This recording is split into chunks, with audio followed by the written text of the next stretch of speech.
What's up? What's up? What's going on? What's going on? What's going on, people? What it is?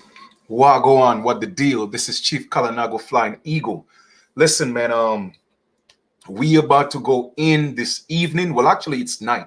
All right, we about to go in. Do me a favor, please. Right. I want you guys to invite as many people to to this build as possible. Okay. I'm talking about go ahead and share this and share this and share this because I'm about to go in. All right, let me make sure I got audio here. All right, I got audio. Let me make sure I'm good on Facebook. Give me 1 second here. Make sure I'm good on Facebook. All right, for those of you that's gonna miss this live, you're gonna have to catch the recording. All right, but Chief Kalanago is about to go in. Okay, yeah. When I'm done with this, you guys are gonna have a whole new perspective on calling yourselves black. For those of you that want to be black. Okay. Okay. All right, cool. So check this out. First things first, I want to acknowledge the great spirit, universal intelligence, the great I am, what we all call God. All right. Definitely want to thank and acknowledge my ancestors. I honor my ancestors, thanking them for all the information that they provide to me and they give to me. Also thanking them for guiding and protecting me. All right. Know that any weapons formed against me will not prosper. All right. So with that being said, guys, I'm going to be doing a lot of reading in this lesson. And what I'm going to do is I have given you guys so much information. All right. Information, once again, validating who we are as the American Aborigines. That's number one. And I'm going to show this to you now from a biblical perspective because the Bible is the most popular book in the world. Okay. And now I'm going to go into the Bible to show you who the Aborigines are, who the original people are. I'm going to open up your eyes to a whole new world. Okay. Now, mind you, me personally, I don't subscribe to the Bible being written by any sky daddy. Okay. Just so you know. But however, the Bible is a book that holds, a lot of truth, but not the truth that people think it is. All right. The Bible was written by men that noble men. And when I say noble men, I'm talking about people who wanted to control people. All right. And they used that book for a lot of different reasons. Okay. So the Bible is allegory, and you have to know the different interpretations or symbolism of what the Bible is talking about in different scenarios. Okay. So let us keep an open mind and let's dive into this. Like I said, I'm going to do a lot of reading. This book has about 590 pages. I took my time. I actually browsed through it in a couple of days, but I went back to it. Okay. And I took my time to read the entire book in less than 5 days. Okay. And what I did was I made highlights of the most important parts. So in this lesson, the goal is to show you who the red man is. The goal is to show you who the Aborigines are. Once again, solidifying the fact as to who we are as the so-called American Indians or the copper-colored people or races of the Americas. That's in the Bible. Okay. And I'm going to point that out to you guys. I've already shown you before, like I said, from a historical perspective. I've shown it to you from a prehistorical perspective. I've shown it to you through archaeological research. I've shown it to you through scientific documents. I've shown you through governmental documents that we are the original people here. Okay. Even Thomas Jefferson said that America, based on all the research to show that America is the first continent, even said that he said in a document, a well-documented piece, a letter that he wrote saying that the Americas peopled the world. So now what we're going to do is we're going to go into the Bible to validate that. All right. So the book that I read, it's coming from a real biased perspective. Okay. So this may have a few parts in this. It may have a few parts. All right. I'll probably do part 1, 2, and 3 because it's a lot of reading. I doubt I'll read all 600 pages this evening. But the point I'm making is, family, when I was done reading that book, when I got to a certain part, I'm telling you, I was in front of my computer crying. No joke. I cried. I literally cried. Why? Because I'm crying for the people who call themselves black. They just don't know. And then we have so many people pushing that agenda. I'm telling you, those people are agents. I'm telling y'all, there is no way under this sky that these people don't know that black is a curse. And the God that they serve is the one that cursed them. There's no way you can't tell me that they don't know this. Family, I'm telling you, I cried. I haven't cried in like years. And 3 days ago, when I was almost done reading the book, I still got maybe about 50 more pages to go. But I sat in front of my computer and I shed tears for these black people. Okay, so we're going to get into this book, and I highlighted the parts just to make the points that I'm making. Now, we'll be making reference of certain Bible scriptures. I'm not going to go, look and read the Bible scriptures. I would like you to take notes. So do me a favor, please get a pen and a pad so you could take the Bible scriptures and then go research that yourself, because it's a lot of reading. I've had a long day, but my spirit told me, hey, Chief, you know what? Tonight is the night to do this build, so let's get into it. I'm done talking. Let me go ahead and share my screen. So if you guys are ready, do me a favor, please type some 8s in the chat and let's get to this. Those of you who are going to miss the live, catch the recording, because it's going to be a lot of information. All right? Reading is fun for the mental. Now they say if you want to hide anything in the book, anything from a you-know-what, put it in the book. Well, guess what? I'm not one of those, and I love to read. Okay, so let me see what we have here. All right.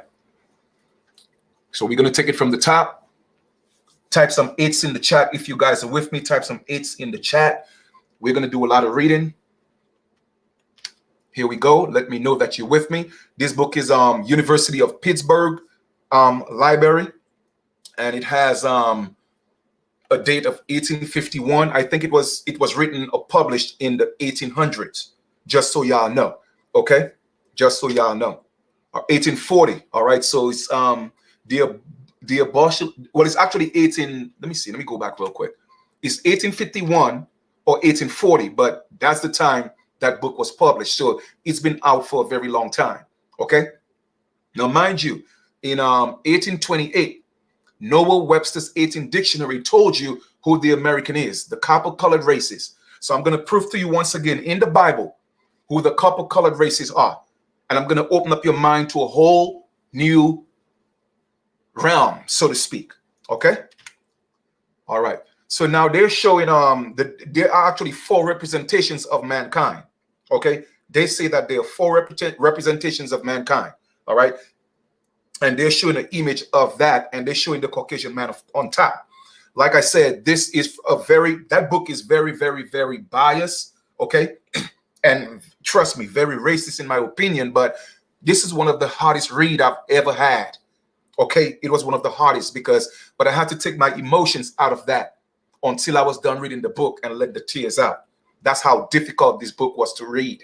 Okay, so Bible defense of slavery, of the origin, history, and fortunes of the Negro race. So the book is predominantly focused on the Negro race, so-called black people. All right. It mentions the red man, in between, and the pale man, but it focuses more on the red man. Okay.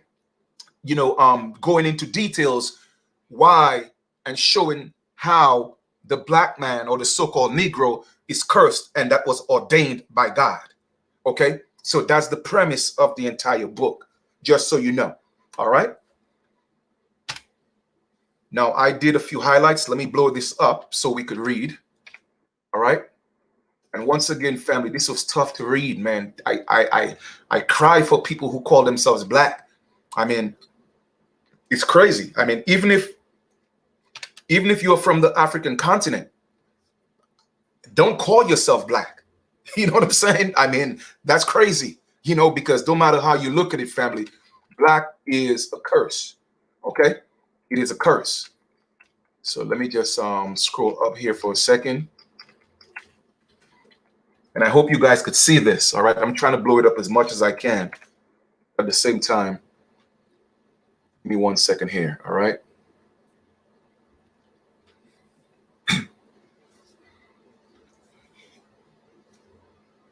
Just let it populate. Give me 1 second, please. And I'll just have to add part 1 to this because I know we're going to have a few different parts of this. All right. Oh, all right, cool.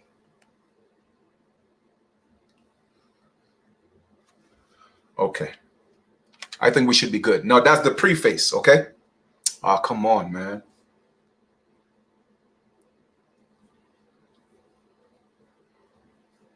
All right. So this is the preface, and I'm going to just read all the highlights that I did, okay? In presenting the following work to the American public, no apologies are offered. We live under a government which tolerates liberty of thought, freedom of the press, and in the expression of our honest views and feelings upon a subject relating to the general welfare of the country. We are but exercising a right which belongs to every American citizen. So they're breaking down and validating in their own interpretation of the Bible how the Negro race, the so-called black man, is cursed, and it's co-signed by God. Okay, let us go to the next page. So this is the preface. I didn't do any highlights, so I'm gonna just go straight to all the highlights. That's what I'm doing. Okay. Now what I will do is I give you guys the title of the book. However, I will take that book and put it on our website, and the website is www.ipnan.org. I will eventually, before the week is out, I will put it on the site so you could do your own reading. Okay.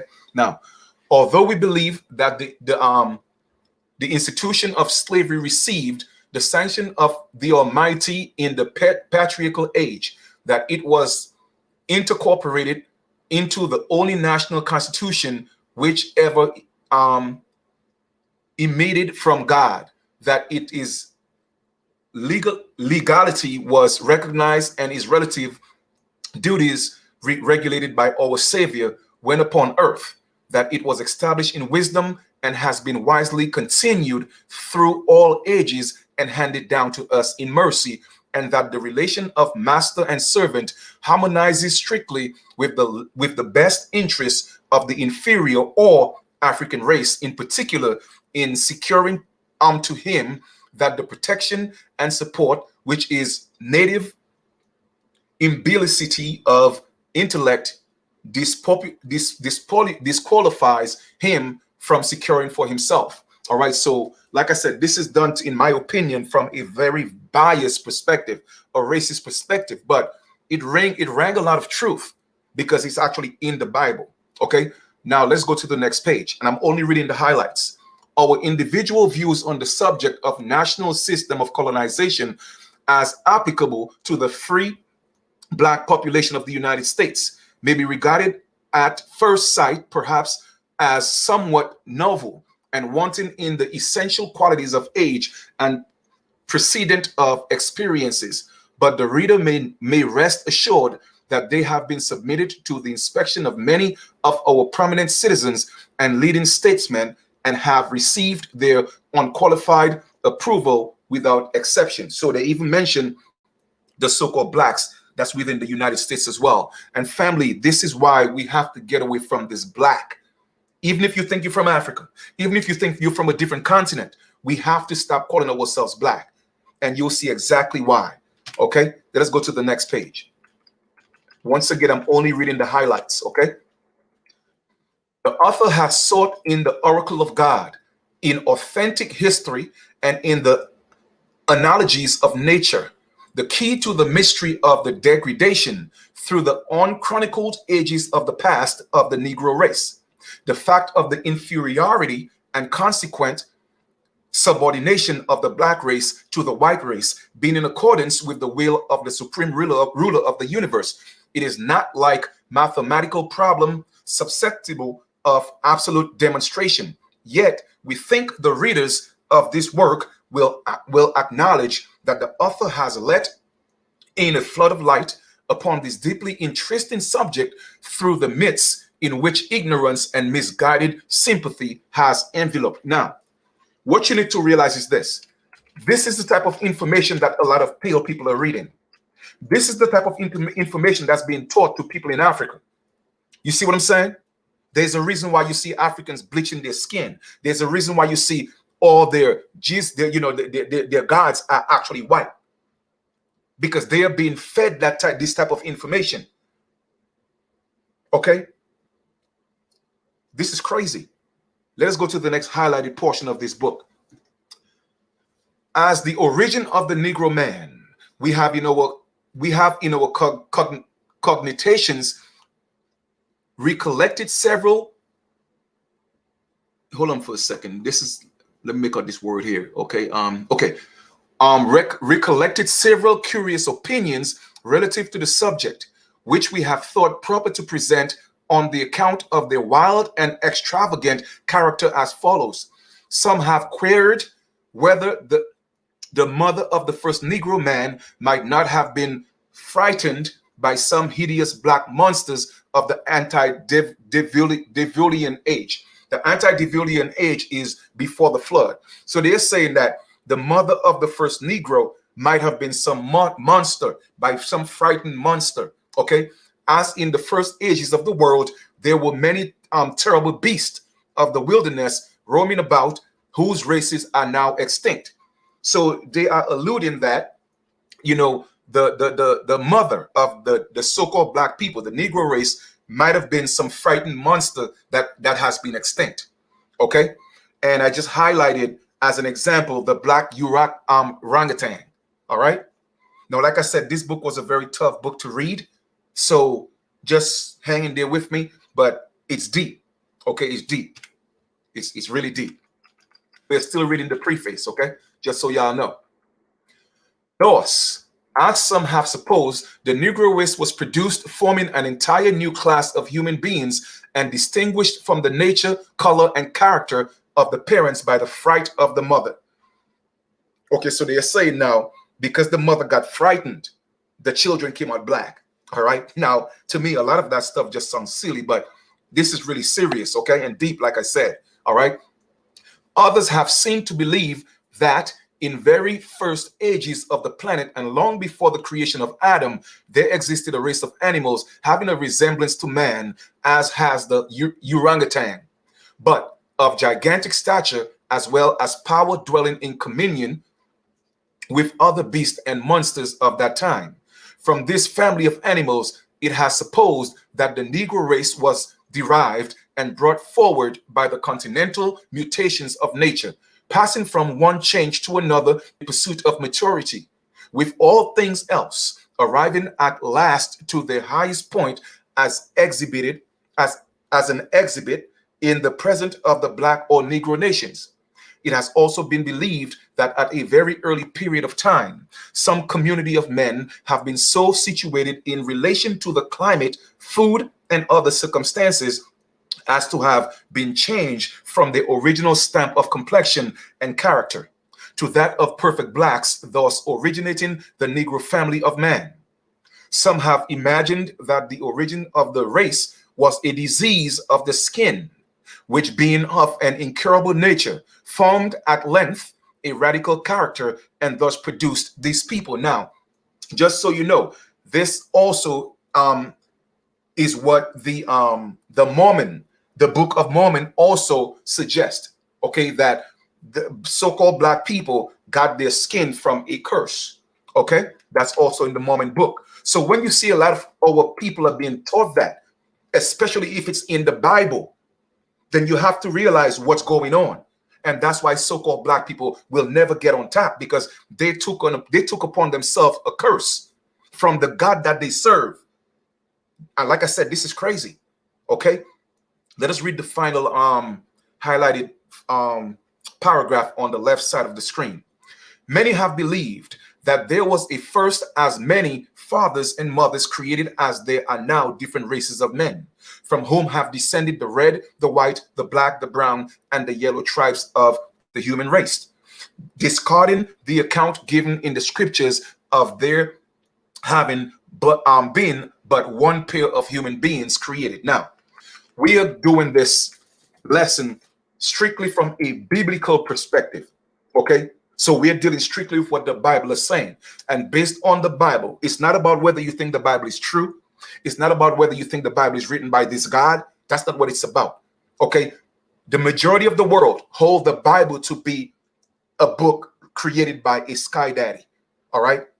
And it's the most popular book in the world. You feel me? So this perspective right here is crucial because the God in the Bible sanctioned that the black race is cursed into perpetuity. All right. Let us read the next page. Others have imagined that the mark set upon Cain by the divine power for the crime of homicide was that of jet, which not only changed the color of his body, but extended to the blood and the whole of his physical being, thus originating the Negro race, a remnant of which they suppose by means of some craft, or rather outrode the flood, anchoring on some lofty mountain, subsisting on the floating carcasses of the drowned animals till the earth was dried again. Thus many have mused on the subject of the origin of the Negro race, but we reject all these schemes as baseless hallucinations of visionaries, even the mooted and equally absurd problem that the climate or any other contingency become the origin of the people, and affirm that a cause of an entire different description from all of these gave to the race, as an account of which we shall give in the work. So essentially what they are saying is this: for all the hypothesis of how the Negro race was created, they're saying, you know what, all that stuff is absurd. Let us stick with the Bible, because the Bible is telling us exactly who the Negroes are and where they came from. Okay, so I'm just kind of explaining all that to you. All right, so we have the index. Let us go to like I said, family, and this is pretty much just giving you the index and what's in the book. So we're gonna go to the first chapter, or but this is crazy, man. Like I said, when I was done reading this book, I'm not even done yet. I got about 50, probably 50 more pages to go. I was in tears. Okay, and I'm literally in tears for the people, my people, that's out here calling themselves black, and I've accepted this curse from this God that's in the Bible. This is crazy. Okay, this is just sick.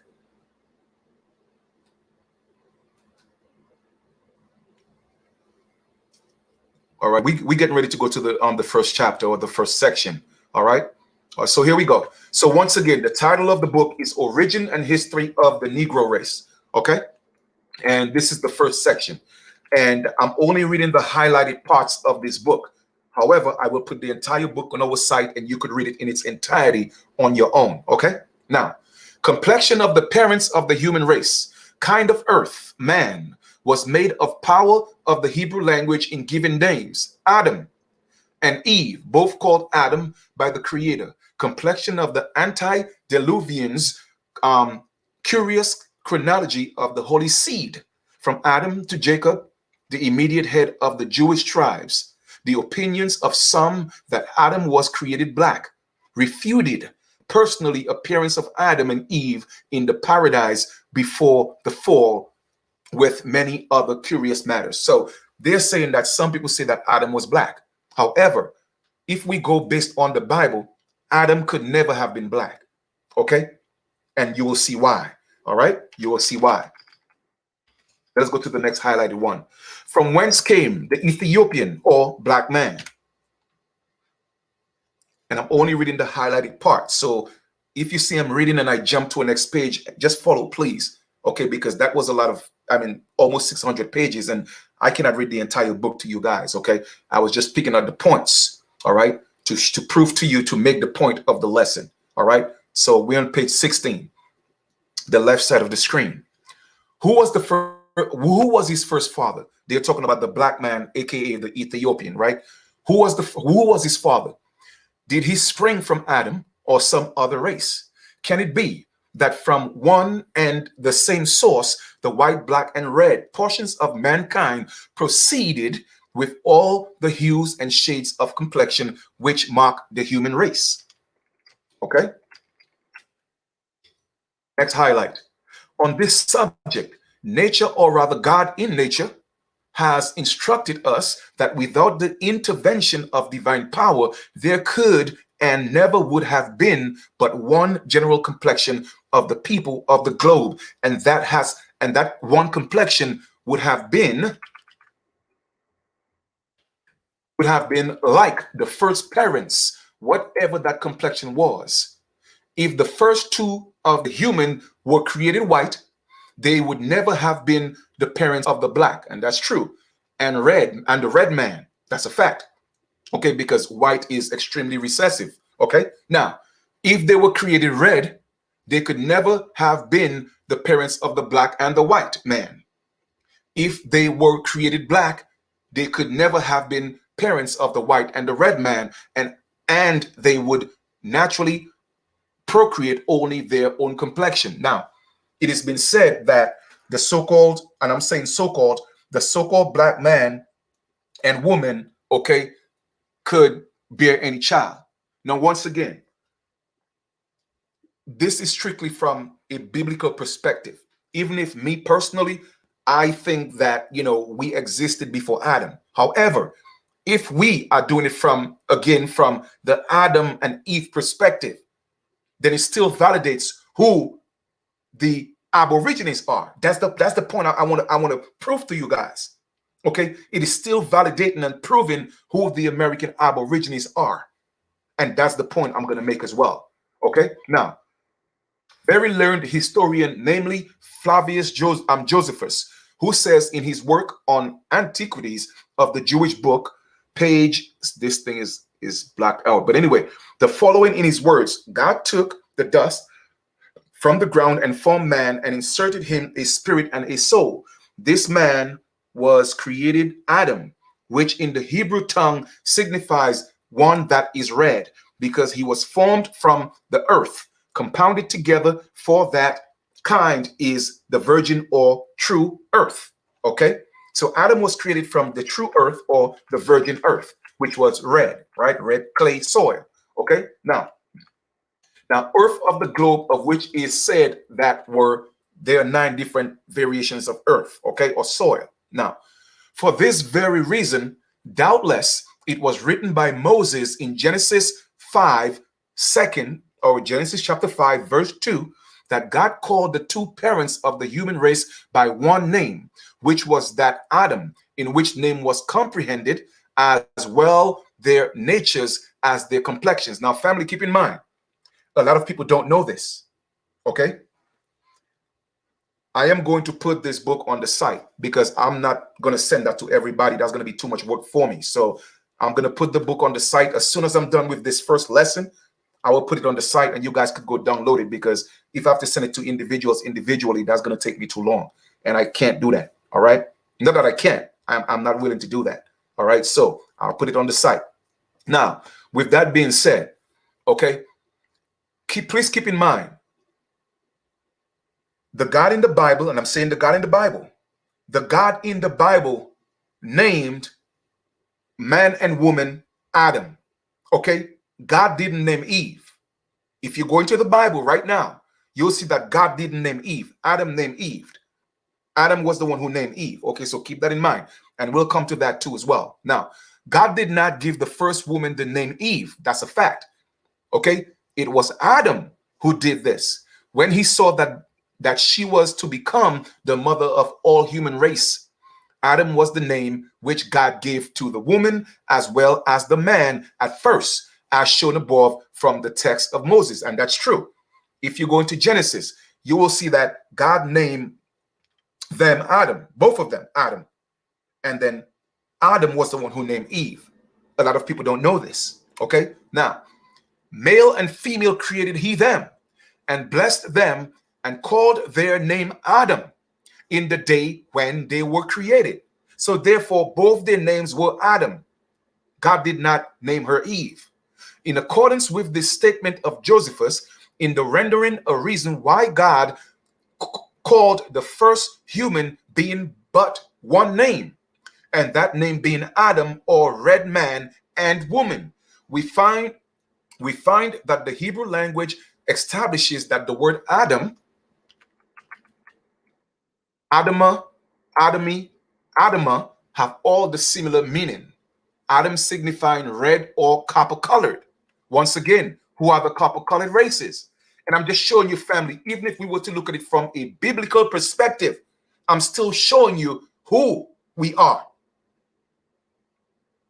We are the only people that were called the copper-colored races on the planet. All right? Adam, now we have Adam with all antediluvian race were red or copper. So all the people before the flood, in the days of Adam, they were copper-colored people. Okay? Based on the Bible. Okay? Based on the Bible. That's what we're dealing with right now. All right? That's what we're dealing with. I know we have different opinions, okay, and different facts that we could produce. Why is this thing blocking out some of the information? I don't know. Why is it doing that? I don't like that. I don't like that. Hold on for a second, guys. Give me a second, please. I really don't like that. Why is it doing this? Okay, so here we go. All right, cool. All right, so we got it. Okay, cool. I got it. Next, this incidental evidence in relation to the belief that Adam was created red is afforded by Moses in the tracing the genealogical descent of one of the sons of Adam, namely that of Seth, from his father down to the patriarch Jacob, who has the immediate progenitor of the 12 tribes of the house of Israel. Okay, now, as the Jews are red or copper or dark copper, you see what they said? Dark copper colored race in their pure and amalgamated condition aids in providing that Adam was also of the same complexion, because Seth, an immediate son of Adam and Eve, was the direct progenitor of the Hebrew or the Jewish people, commonly called the lineage of the holy seed. So therefore, the seed of Seth, okay, was called the holy seed. Now, mind you, once again, the dark copper colored races. So once again, if the American Aborigine, we were called the copper-colored races, what is that telling you? Even if we were just to use the Bible, it is still telling you that's us.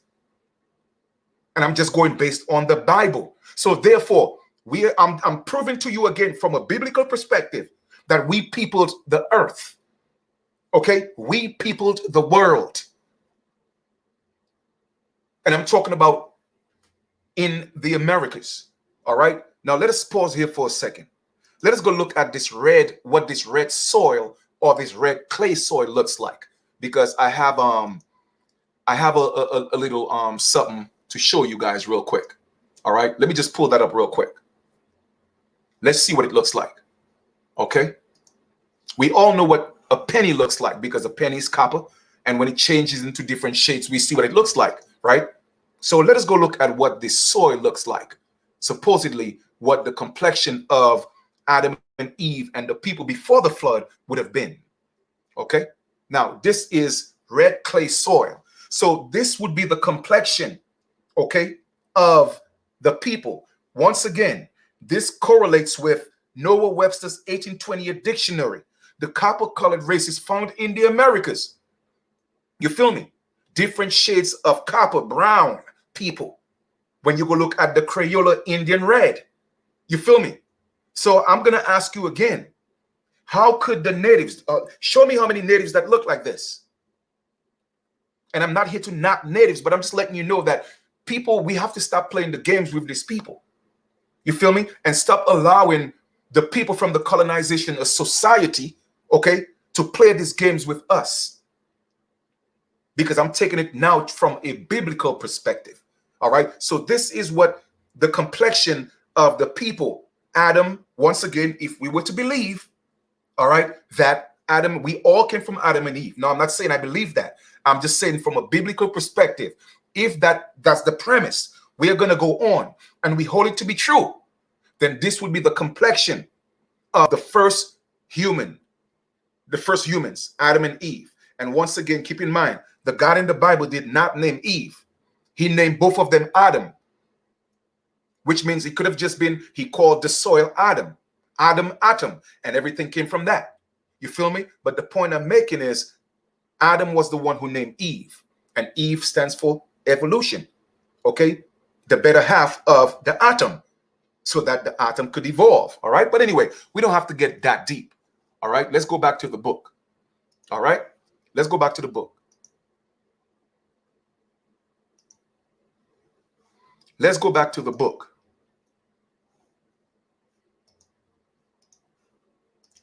I hope you guys are with me thus far. If you're with me, please do me a favor, type some 8s in the chat because we have a lot of reading to do. Okay, we have a whole lot of reading to do. We're just getting started. All right. All right, here we go. Let me see. The Hebrew. Okay, so now we are saying that Adam and Eve was the direct progenitor of the Hebrew or the Jewish people, commonly called the lineage of the Holy Seed. So if what we are reading so far, it validates and proves that the copper-colored races, okay, the copper-colored races in the Bible were the one that peopled the earth. It means that everybody came from the copper-colored races. Okay. Now let me just say this, and that is my opinion. Okay. I don't think, if we were to go on this premise to be true, I don't think there's any pure copper-colored races, copper-colored people that exist right now. There has been too many mixing of the blood, too many mixing of people. And that's just me. I just got to keep it real. Family, we've been on this earth for millions of years. You feel me? There's no way anybody could tell me that everybody don't have a little bit of everything in them. But the point I'm making is this. This is the point I'm making, that to prove again that the Americas is what peopled the world, and to prove again America was the first one that came up from the waters. And that's the point I'm going to make. And also to prove that the black race is cursed based on the Bible and the God in the Bible. Okay, I just want to make sure everybody know where I'm going with this. Now, see Genesis as above alluded to 5 and 11. Also chapters, guys, do me a favor, please take some notes. Go ahead and look at these books in Genesis, okay? Genesis chapter 5 and chapter 11. Also chapters 21, 25, and 35, where the true genealogy of the race is traced out, coming down from Adam to Noah, then from Noah to Abraham, and from thence to Jacob, the head of the 12 tribes of the Jews. Okay, so if the 12 tribes of Israel, it's based on the Bible, it's assumed to say that they all came from the people, the people that was peopled, okay, in the Americas and spread out into the world. Now, I put a little note here, okay. Let me see, the niece of Seth. Okay, that was just the lineage of Seth. All right, cool. Let's close that out. All right. Seth, the son of Adam, was the father of Enos, who was the father of Canaan, who was the father of Mahalalel, something like that, who was the father of Jared, who was the father of Enoch, who was the father of Methuselah, who was the father of Lamech, who was the father of Noah, who was the father of Shem, who was the father of Arphaxad, who was the father of Salah, who was the father of Eber, who was the father of Peleg, who was the father of Ru, who was the father of Shirag, who was the father of Nahor, who was the father of Terah, who was the father of Abraham, who was the father of Isaac, who was the father of Jacob, who was the father of the 12 tribes of Israel. Thus, the genealogy of the descent of the Jews is made out, and as it is well known that the Jews in their pure and all unamalgamated state are copper-colored red people. Okay, so what are they telling you? That the American Aborigines, the copper-colored race, we are the original Jews based on the Bible.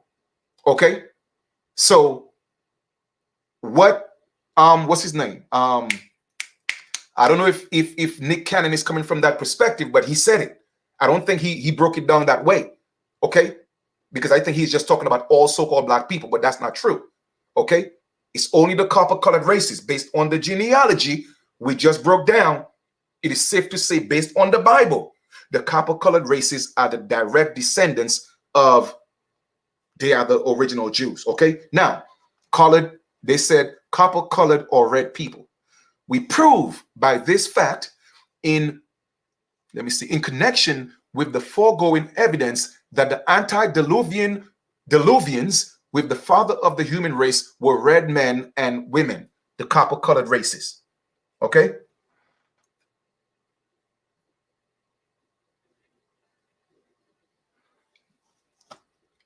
Let's go to the next highlighted portion.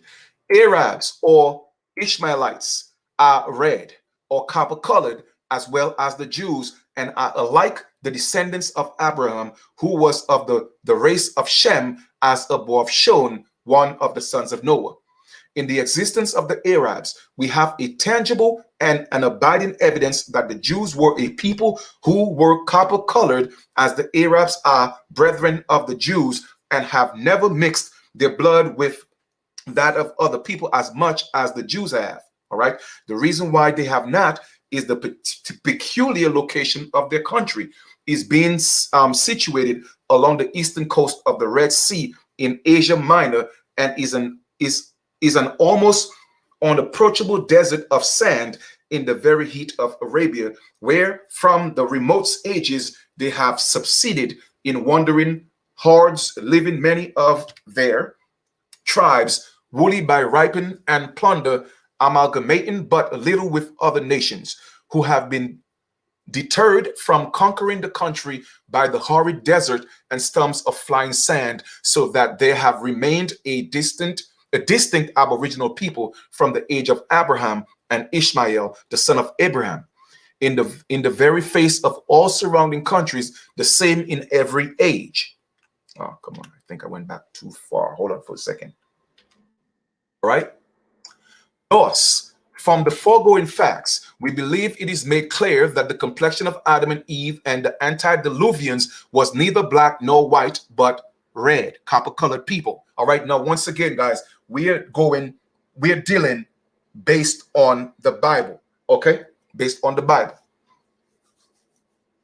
Some, however, and persons of high reputation too, have imagined that Adam was created black, and that his descendants have, in many cases and countries, been changed into other hues and complexions by the action of the elements. But had this been the fact, Adam would not have been called Adam. Some other word or appellation would have been his name, as we shall further show by and by. Okay, so they're saying that it would have been impossible for Adam to be black, because if that were the case, when you speak Hebrew, okay, words like Hebrew is one of the most, if not the most purest language. So when they speak in Hebrew, they are very specific with words. So they wouldn't have called Adam black and named him Adam, because Adam meant red, copper colored. Okay, so based on that fact, they're saying that Adam couldn't have been black. All right. Now, in relation to this subject, should the reader desire to know why we have followed the line and the genealogy of Seth, the third son of Adam, when the scriptures speak of two other sons, and Jewish history at least 30, and of as many daughters, why therefore select Seth in the presence to all the others? The answer is the descendants of all the other sons were lost in the flood. There remaining even of this lineage, the family of Seth, but one thread, and that was Noah. There was therefore no other genealogy to trace, and that's a fact. Okay, based on the Bible. Okay, Noah was the only descendant from the line of Seth. Okay, from the line of Seth. Just so y'all know. All right, that survived. Okay, that survived. All right, let's go to the next highlighted section. Were all white men most absurdly, but this is a mistake, saying that if you think, Adam was, Adam and Eve were white, they're saying that would be also absurd. Okay, and that would be a mistake, as evident from the foregoing. Adam, therefore, in his primitive condition, before he had fallen and covered his limbs with clothing, was a glorious personage to look upon, being of a bright ruddy red, like an image of gigantic size, formed of native copper, instinct with life and motion. Thus, When he moved in the grooves of paradise, he glowed in the sun's rays like some celestial being, gathering from the down bending limbs of the trees the ripe but newly created fruit. Such was Eve, also his heaven-made bride, though less in stature and more delicately shaped, from her head formed so as no Greek could sculpture the Purane marble. There fell a silken shower, the black and glossy tresses of her hair, like the glory of the heads of angels, as written by St. Paul, far below her sylph-like waist, intruding all her person as with a robe in the gleamy tissue of attenuate jet, while through this, as the winds softly whispered and played therewith, was sent the birth and fulgent limbs of the first womankind. Okay, let us go to the next highlighted portion of this. I enjoyed reading the book, but it was a tough read, man. Like I said, it was a tough read, okay? And I'm only reading the highlights, okay? I promise, guys, I'm going to put this on our site for you guys, okay? Because I want you to read it in your own time, all right? Such was the first man and woman of the human race, but was somewhat changed by the entrance of sin, which not only affected the hearts and natures of Adam and Eve, had their race, but tinged the beauty of their complexion, changing it from bright florid red to the dark hue of common copper, and awfully agreed with the still darker passions of their fallen souls, who in this image brought forth their progeny, red complexion, and beclouded in the mind. Origin of the Negro race. So now we're looking at the second chapter right now, okay? The second chapter, or the second section rather.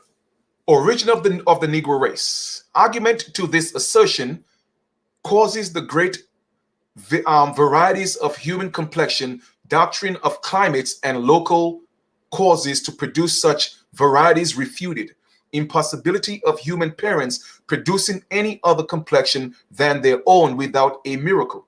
Proof that the white, black, and red men are found in the hottest region of the globe and have been thus in the same latitude for thousands of years. No Negro on the earth till many hundred years after Adam's creation.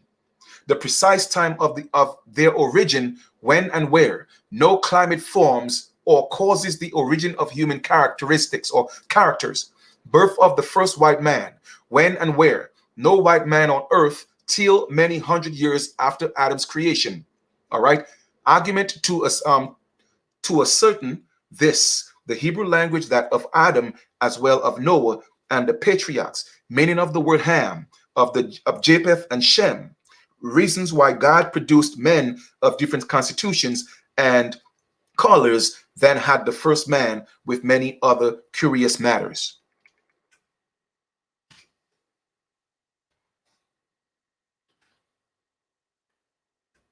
All right. Once again, I'm reading only the highlighted sections, okay?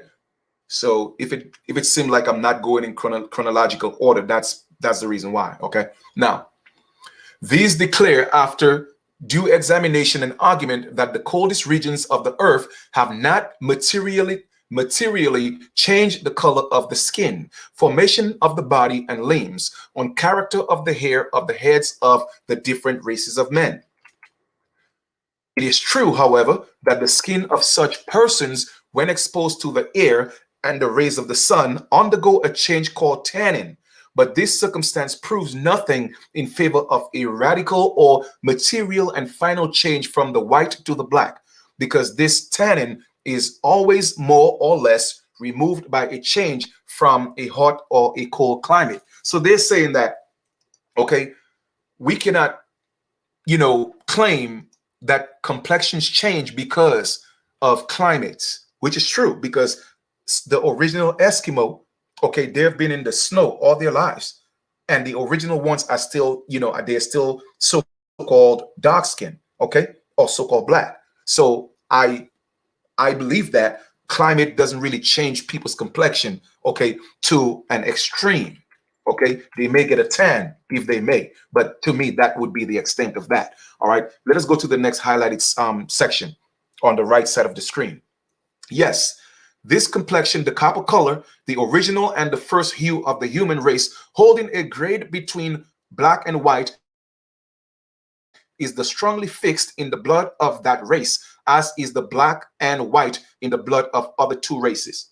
Okay, so with that being said, they're saying that, okay, in the copper colored races, the original Adam and Eve, all right, within them, okay, was the blood that produced the black and the white. And with the black and the white and the mixing produced the other races. Okay, I'm assuming the Asians and all those different peoples. Okay, now once again, we are going based on the Bible, family. That's what we're doing here. Okay, so let us be subjective. Keep an open mind. All right, I'm just here to prove my point. All right, now let us read. Three radical and first complexions, irrespective of all contingencies, we notice that on the eastern coast of Africa, in latitude 5 degrees north, have been found jet black, copper colored, and white inhabitants. This part of Africa is called Magadora Kingdom. The whites found in those regions are supposed to be descendants of the ancient Romans who once had great possessions in Africa after the fall of the Carthage, which took place before Christ about 140 years. The Greeks also from earliest time were settlers more or less in Africa. Mus Uni Geo Volume 2, page 754 and 781. Procopius, a Greek historian of the 6th century, 1200 years ago, speaks of a race of fair complexioned people with ruddy countenances and yellow hair, who dwelt far within the Libyan country, which is the region of Africa, south and west of ancient Egypt, who is likely were of Greek and Roman origin. Amer, Inc., Volume 8, Part 2, page 668. In Abyssinia, which is a region in Africa, says the Universal Traveler, page 467, there are found a population of many tribes of various colors, as black, copper, colored, and white, or nearly so. Ethiopia, who are now and have been for more than 2,300 years a mixed people with the Arabs, a copper-colored race. Now, remember when they came into the Americas, they were comparing us with the Ethiopians. So now, if Ethiopians, all right, a copper-colored race, then once again, if Ethiopians are a copper-colored race, let me pull up here for a second, because this is just to prove my point. All right, let's go look at something real quick. Give me 1 second.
All right, family, I'm back. I'm back. I mean, man, it's like, yo, what's going on? It's like every time I'm dropping these jewels, man, it's like, these people keep playing these games, but it's all good though.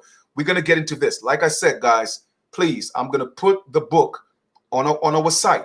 As soon as I'm done with this first part, okay, I'm going to put the book on our site, okay? And it's going to be there for everybody because I cannot send this book to every individual. I don't have that time, okay? I'm just keeping it real. So I'll put the book on our site so everybody could download it in their own time. You feel me? But they kicked me out the live. I'm back in. All right. So let me go ahead and share go ahead and to what I was about to share with you guys real quick. Give me 1 second. 1 second. All right.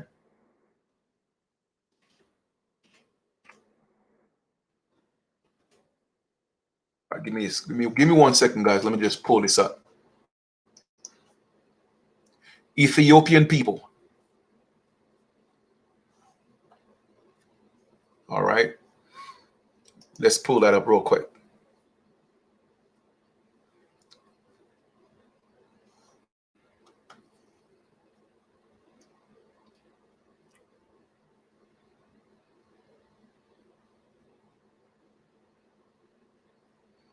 Okay. So let me just share with you. So they say that the Ethiopians are a copper-colored people, right? Remember when they were writing letters to the king of France and different kings of Europe, they said that the people in the Americas, they are unlike the Ethiopians, meaning that they resemble the Ethiopians. Now, they're telling you that Adam and Eve, now we are going based on the Bible, Adam and Eve were copper-colored people, okay? So once again, let us take a look and see what the Ethiopians look like, because they always compare the American Aborigines to Ethiopians sometimes. All right, so let's just take a look at that. All right, let's take a look at the Ethiopian people. All right, our brothers and sisters. Let's take a look at them, see what they look like. Okay, now, so if these people, all right, right here, are Ethiopian people, copper-colored races, all right, once again, you tell me, how are these native people, they call natives right now, okay? They don't look like this. These people resemble us based on the complexion, okay? Copper colored. I'm just saying, they call in the book, they're saying that the Ethiopian people, the copper colored people, right? Okay. You see them right here, right? All right. So I just want to point that out. Let us go back to the book. Let us go back to the book. And I'm proving my point again from the Bible. All right? Because I've done it with everything else. Let them dispute this one. Okay? Let us go. All right, so let's proceed. All right, so the people mixed with Arabs, a copper-colored race. That's the Ethiopians, okay? This author, everywhere in his book, respecting the ancient people of Egypt and the other countries of Africa, carefully distinguishes the Negro man or race from the other dark races and tribes not having woolly head and other characteristics of that family man. Okay. Let us go to the next highlighted section of the book. All the north of Africa, he says, is occupied by a race agreeing nearly in character with the Celts of Europe, who are of the whites and ancestors of all the present nations of that country, as well as of the Anglo-American. Okay, so let's read that again. All north of Africa, he says, is occupied by a race agreeing nearly in character with the Celts of Europe, who are of the whites and ancestors of all the present nations of that country, as well as of the Anglo-Americans. So what they're telling you, the so-called Anglo-Americans, the so-called people you call white, they are actually Africans. Okay? But you don't hear them calling themselves Africans. Like I tell y'all, I'm about to open up y'all, man, and teach y'all some more things. Okay? Why they don't call themselves Africans? Well, they are actually Africans. Okay? Now, in the year 420 of the Christian era, there were thousands of Vandals, white men of that ancient German race, who after overrunning all of Italy went even into Africa under the discretion of their king, Gondari, where they conquered and totally destroyed the Aboriginal race and created a kingdom of their own, which endured nearly 400 years, being destroyed at last by the Arabs. Now, family, isn't that what I've been teaching y'all? What was happening around the world at that time? And then the Arabs came in and started enslaving these pale people. Like I said, I'm just bringing everything into fruition, okay? Connecting all the little missing pieces. All right, let's read some more, because reading is fun for the mental. Where we at here? Give me 1 second. Let me see. All right. Of this race of white men, there still are thousands yet remaining in Africa, as well as of the more ancient Greeks and Romans who, during thousands of years, have not become Negroes except by amalgamation. So they're saying that this so-called white people that was there, all right, they're proving the point that it doesn't matter what part of Africa that you're in with so-called white skin, it doesn't make you a Negro unless you mix in with those people, all right? So that's the point that they're making, and I agree with that, all right? The condition of, or the climate, I don't think will make such a huge or drastic change in someone's complexion, okay? Now, let's go to the right side of the screen and let us look at that highlighted section. It is the same in the island Madagascar, as they also have found two races, one of an olive complexion with dark, long hair, but the other, the true Negro, as black as night. All right, now, whether this is black as night, I personally don't think anybody's black. I think they are an extreme brown, okay? But for the study of this, or the lesson of this, purpose of this lesson, I'm just going to read what they have in the book, okay? Because I also want to get my African brothers and sisters, okay, to stop calling themselves black, because that's a curse, all right? And that's exactly what we're going to point out in this book, and it's also in the Bible. So let's go to the next one, the next highlighted section on the right side of the screen. Those two sons were Japheth and Ham. Japheth, he cursed to be. So once again, family, let me just remind you guys, when I'm reading, it may not be in, okay, sequential order, all right? It may not be coherent. Why? Because I'm only reading the highlighted sections. That's why I will take the book and put it on the site so you could take your time and read it, okay? So you could read all what I'm missing out on, okay? All right, now, those two sons are Japheth and Ham. Japheth and Ham. Japheth, he caused to be born white. So they're saying that in the Bible, and again, that's their interpretation, right? That Japheth is white, okay? Differing from the color of his parents, while he caused Ham to be born black, a color still further removed from the red hue of his parents than was the white. Events and products wholly contrary to nature, in particular of the animal generation as relates to the human race. So in other words, they're saying that even if, you know, Japheth and Ham came from the copper-colored races, all right, you know, the Negro was more removed from their original parents, all right, more than the so-called white people, all right? They're not talking about Seth yet, because once again, Seth is a whole different bloodline, right? But we're just gonna continue to read, and let's stay focused, all right? I don't want to jump ship here for a second, all right? Now, it will not be forgotten that we have said what we have said above, that Ham, one of the sons of Noah, was born black, with all the particularities of the true woolly-headed Negro man by the direction of the divine power and contrary to the common dictation of nature. Okay, so they're saying, again, they're giving their interpretation of the Bible that Ham was born black. And we have seen many, many different, not just the Bible, but many different books where, you know, Ham was said to be black. All right, so this is something that's well noted. It's not just in the Bible. All right, but they're saying that black is not common to the dictation of nature.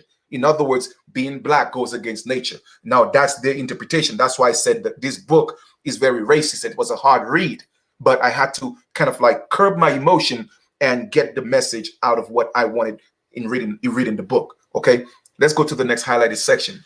The circumstance we now allude to is the name which was given to the youngest son of Noah, the father of the Negro race, at his birth, and that name was Ham. Now, keep in mind, all right, it is saying that the first son was the first son. Let me see. The youngest son. The first son was Shem. Okay, then the next one was Japheth, and the next one, the youngest one was Ham. Okay, so once again, that's just the order of the sons. All right, so we have Ham. The Hebrew word for Ham means black. Okay, the language spoken by Noah is acknowledged on all hands in all ages to have been the true antediluvian Adamic or Hebrew language. Okay, so based on the Bible, Hebrew was the original language. Okay, Seth, which is termed the holy seed or the life of the patriarchs down to Noah, and from hence to Jacob, the father of the Jews. Okay, and they say Seth is, the holy seed. All right, that line, that's where the 12 tribes, the original Jews, came from. Okay, and they have Shem, the oldest son of Noah. All right. We hope no one will be offended at this. Our opinion for the whole book of Genesis is full of references to the knowledge of the ancients of the line of Seth, Noah, Abraham, Melchizedek, and other patriarchs before our time, or before his own time. Genesis 10, and please make note, please, of these chapters and verses so you could do your own research, okay? Genesis chapter 10, verse 1, who there says that Ham signified that which was black, and that's in Genesis, okay? The word Ham in the Coptic language, which was spoken by the pure and early or first Egyptians, was the word for black. Now, as Meza or Mezarim or Meza, one of the sons of Ham, first of all after the flood, led to a colony to the Vale of the Nile in Africa, but a little south of Judea, which river empties into the Mediterranean near where the city of Alexandria was built by Alexander the Great. It is certain, therefore, that the language of Meza or Mezarim and his immediate descendants must have been the same with the language of his father, who was Ham, and of the grandfather Noah, who were the people since called the Copts of Egypt. At Mezarim, first of all, settled the whole of the Nile, admitted by the Greek and Roman, as well as the Jew and Egyptian in every age. The earliest Egyptians, says Josephus, were called Mezarites, and the country where they dwelt, Meza, as well as one of their first cities, was called Memphis. All right. Surprisingly, there's also a Memphis, Tennessee, right? But we will not get into that. All right. Names and appellations derive from the name of the first settler or head of the family who led a party, a clan, or a colony to the slimy flats of the Nile before other people after the flood. Josephus, when speaking of this Mezarim, called him the first king of Memphis, which, as above supposed, was the first city of ancient Egypt. Book number 8, page 19, and therefore might well be alluded to as the first king of that country, of the country. Now, the first Egyptians were called Copts, C-O-P-T-S, and have been thus denominated in every age. Let us go to the next highlighted section. To show that the Nuchian language and the language of the first Egyptians, or the Copts, were some in the time of Abraham, we have only to call to mind that when the patriarch went to Egypt out of Canaan, to which country he had but lately arrived from Chaldea, whether he went on account of great famine, there was no difficulty in his oral communication with the people of that country. This therefore proves that the languages of Egypt in the time of Abraham was still the Hebrew languages, and was the same which Mezarim the son of Ham, learned from his father and grandfather Noah. The Egyptians, therefore, in the use of the word Ham to denote anything that was black, acknowledge that their great progenitor was called black in the house of his own father. So once again, they are making their point, okay, that Ham meant black, okay? The word Eve in the Hebrew signifies life, in living, nourisher of life, producing and preserving human life. In agreement with this, it is well known that every name of every being, thing, or existence has its specific meaning in Hebrew, and in their respect, it is different from all other languages of the globe. So once again, just to reiterate, they're saying that the Hebrew language is one of the most authentic, original language, where it has to be specific in describing and naming things. In the Hebrew language, one word don't mean two things. Okay?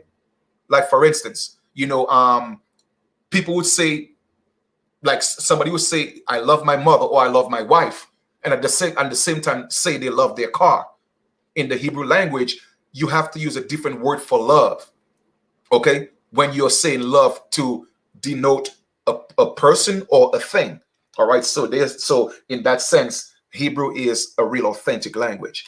Okay? Which I think we all should learn. That's just my opinion. Now, the word doubtless has more meaning than we are now acquainted with, two of which, however, beside the first, we find a heat or violence of temper, exceedingly prone to acts of ferocity and cruelty, involving murder, war, butcheries, and even cannibalism, including beastly lust and lasciviousness in its worst feature, going beyond the force of these passions as possessed in common by the other races of men. So they're describing what black means. Okay? Everything that's associated with black. All right, let me just go ahead and read them again. And family, let us get out of our feelings. When we go look at the etymology of black, it came from the word swat, which came from the word sordid, which means filthy, dirty, violent. So it's the same thing. But however, black means pale. But you know what? We will not get into that. Let's just stay on script here for a second. All right. So let us go look and read again what black denotes. Okay. So, all right. So it says violence, temper, exceedingly prone to acts of ferocity, cruelty, involving murder. All right. War, butcheries, even cannibalism, including beastly lust and lasciviousness in its worst feature, going beyond the force of these passions as possessed in common by any other race. So they're saying that the blacks are the worst. Okay, period. All right. And that's what the Bible is alluding to. All right. Now, second, the word signifies deceit, dishonesty, treachery, low-mindedness, and malice. That is the word black, family. That is the word black.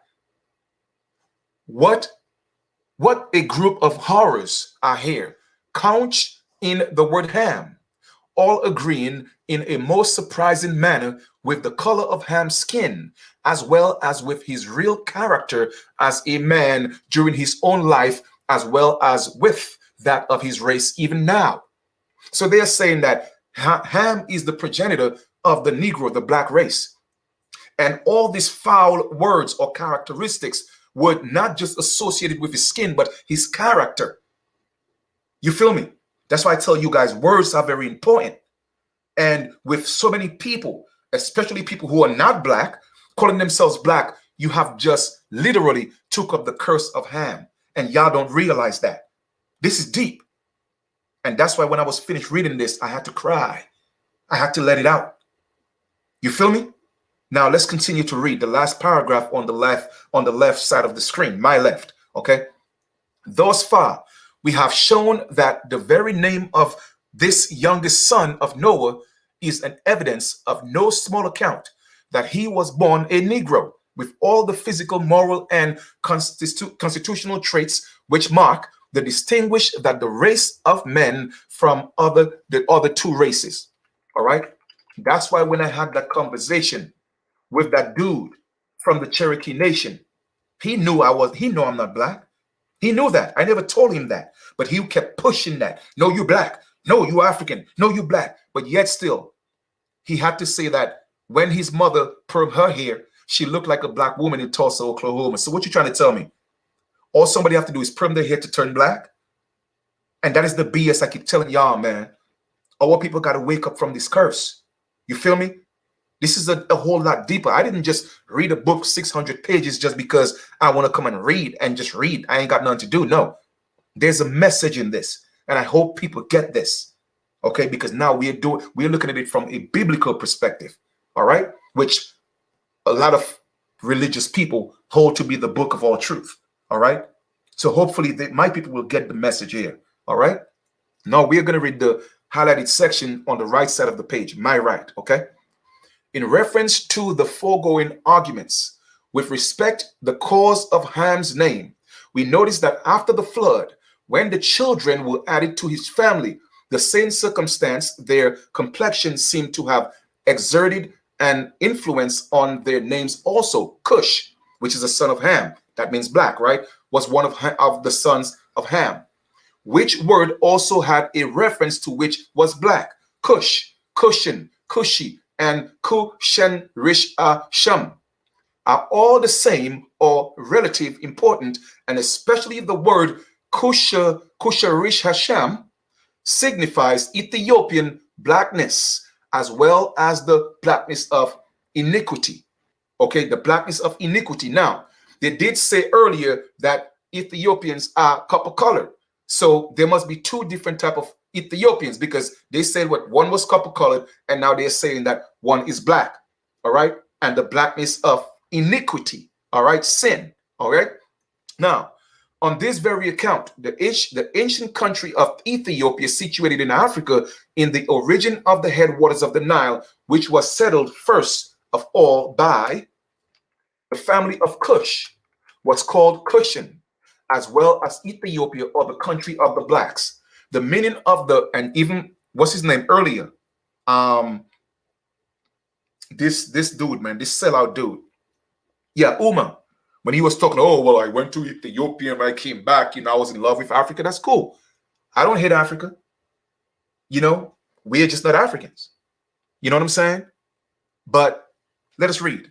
The meaning of the word Ethiopia, which is also a Hebrew word, signifies blackness, a name given to the country on the account of the color of its inhabitants. All right. Even the word Negro is derived from the Hebrew word Niger. Okay. And signifies black. Niger is a great river of Africa and was thus originally named on the account of black men having first settled the countries of that river, and hence arose from earliest time the word Negro and applied to the race of Ham and no other people. Canaan was the name of another son of Ham, but this word signifies a trader or merchant and seems to have pointed out the pursuits of progeny, which rather than their color.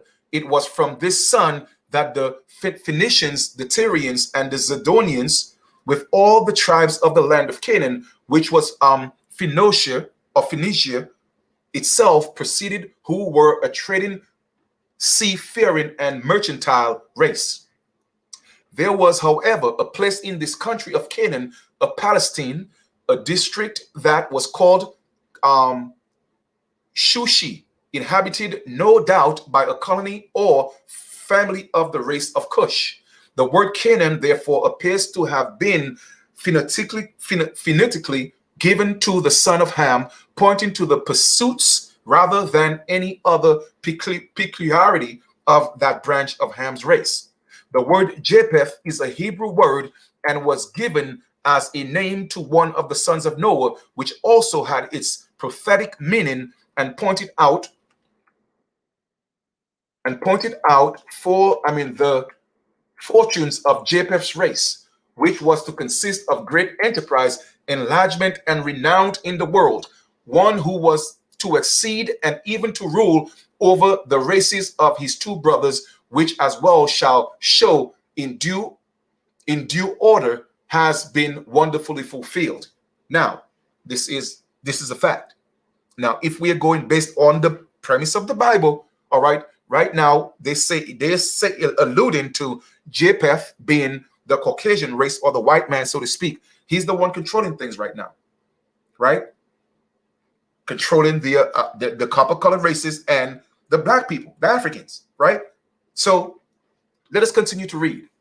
But there is another meaning in the word Japheth, which is of immense importance to the doctrine set forth in this word vis, that Japheth was born a white man, as well as Ham, with a contrary hue, providing a denomination, if we may be allowed to use such a strong term, that in the family of Noah, the two complexions have their real origin. All right. So they're saying that, you know, the copper-colored races produced the extreme of the two, the white and the so-called black. Okay. On the so-called white, because nobody's white in complexion, right?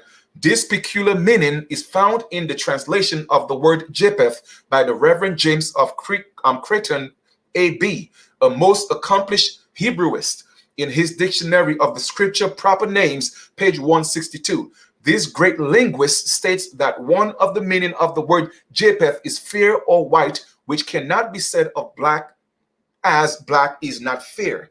From this translation, we learn that Japheth was a fair white man on whose face and form there was stamped in the eye of his father the sure sign of great intellectual endowments, beckoning renown, enlargement, and rule among men.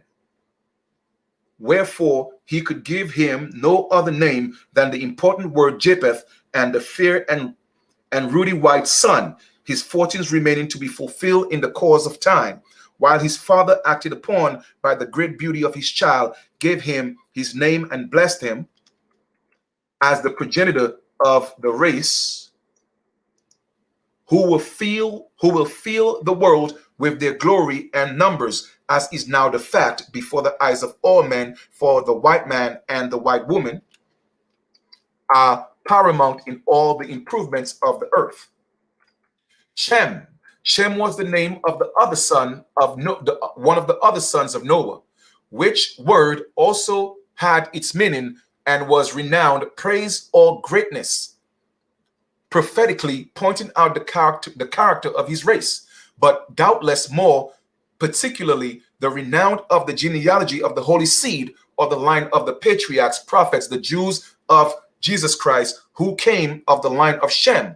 On other accounts, the renown of the house of Shem has been greatly in all the earth. Now, let's pause here for a second, right? Now, once again, we are going based, all right? We are going strictly based on the Bible. We are not really going to sway off the Bible. We are going to stay within context. So they're saying that Shem, Jesus, again, the allegorical Jesus in the Bible, whether you think he was real or not, all right, he came from the line of Shem. So therefore, he was a Jew. So this is what we're going to do right now. We're going to pause here for a second. Okay? We're going to pause here for a second. And what are we going to do? We are going to look at the etymology. Okay? Exactly. We are going to look into the etymology. All right? And let's go look at the etymology of Jesus. Let's go look at the etymology of Jesus. Give me 1 second. Because we are going in tonight, family. We're going in. We're going in. Etymology of Jesus. Let's go look at the etymology of Jesus.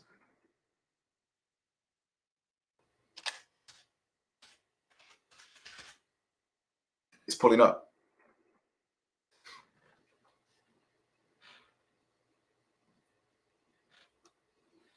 Okay. Etymology of Jesus. Oh, what am I doing here? Hold up for a second. Etymology of Jesus. Etymology. Well, give me 1 second, please, family. Give me 1 second here. Let me just pull this up for y'all.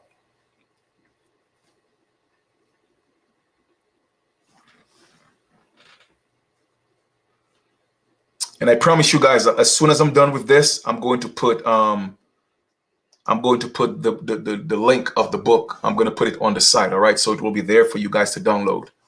All right. Just so y'all know. All right. So go to Google.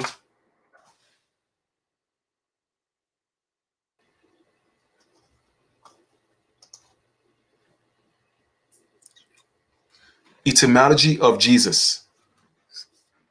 It's like every time, man, I'm on a live, it's like they want to slow me up.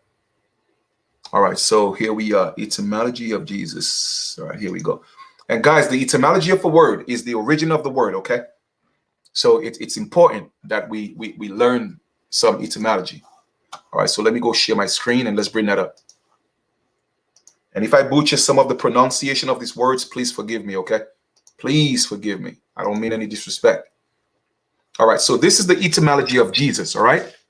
Now, pay attention to this, please. Now, whether we think Jesus was real or not, that's irrelevant here, okay? I know the significance and the allegory of Jesus. I know what it means, all right? But once again, we are sticking on script here for a second, all right? Now, this is the etymology of Jesus. Personal name of the Christian Savior. Stop right here, all right?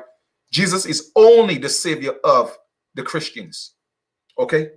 Only the Savior for the Christians, okay? That's why Christianity had to go around the world, okay, with sword, to kill people, to impose Jesus on them. Because it was only a Christian Savior. You feel me? And I'll give you guys some more jewels, all right? The people who imposed Christianity on the pale people, they did the same thing. Because remember, the so-called black kings, all right? Christianity is not a so-called white religion.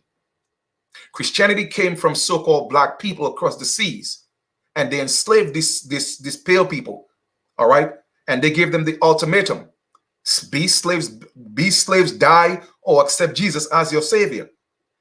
And they became Christians, and Jesus became their savior. And that's why Jesus saved them from the hands of their gods and their masters. You feel me? And that's what they are doing now. They're just doing back what was done to them. They're doing it back to the so-called black people. All right. I want y'all to stay on point now. Stay on point with me. Okay. So let's look at the etymology of Jesus. Personal name of the Savior, of the Christian Savior, late 12th century. It is the Greek form of what? Joshua. Okay. Or Yeshua, used variously in the translation of the Bible from Latin is Isus. Because remember, even in the 1611, there's no J, because the letter J didn't exist. Okay, it was an I, Isus. Okay, so once again, how could the name be Jesus if it were real? Because the letter J didn't exist. All right, it was an I. And what they did was they just literally put a dash above, curved the bottom, and turned it into a J. That's how it became Jesus. Okay?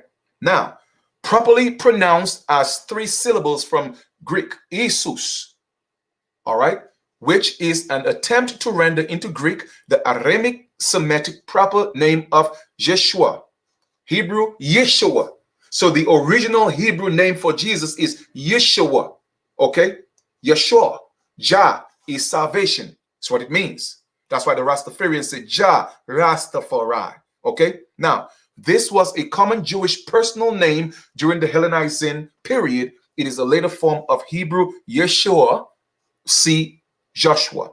Okay, so just so you guys know, Jesus, they changed the I from a J, but the original Hebrew name for Jesus is Yeshua. And if Hebrew was the original language, for all you Christians, you should not be worshiping Jesus. If anything, you should be worshiping Yeshua. All right, let's put that in proper context. If you guys are with me, type some 8s in the chat. Let's proceed. Okay.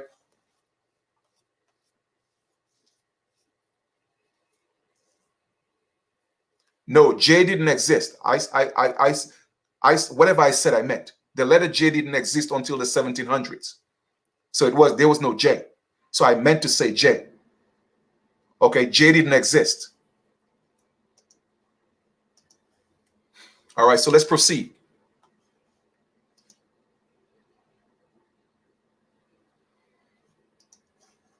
The letter J didn't exist. I don't care. I'm not talking about the pronunciation. I'm talking about the letter J never existed.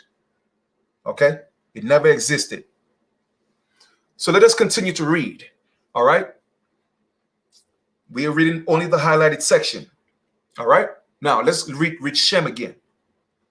Shem was the name of another of the sons of Noah, which word also had its meaning and was renowned, praise or greatness, prophetically pointing out the character of his race, but doubtless more particularly the renown of the genealogy of the holy seed or the line of the patriarchs, prophets, the Jews, and of Yeshua, okay, aka Jesus, who came of the line of Shem. So therefore, if we are going based on the Bible, the line of Yeshua, aka Jesus, came from the copper-colored races. All right, a direct descendant because he was a Jew.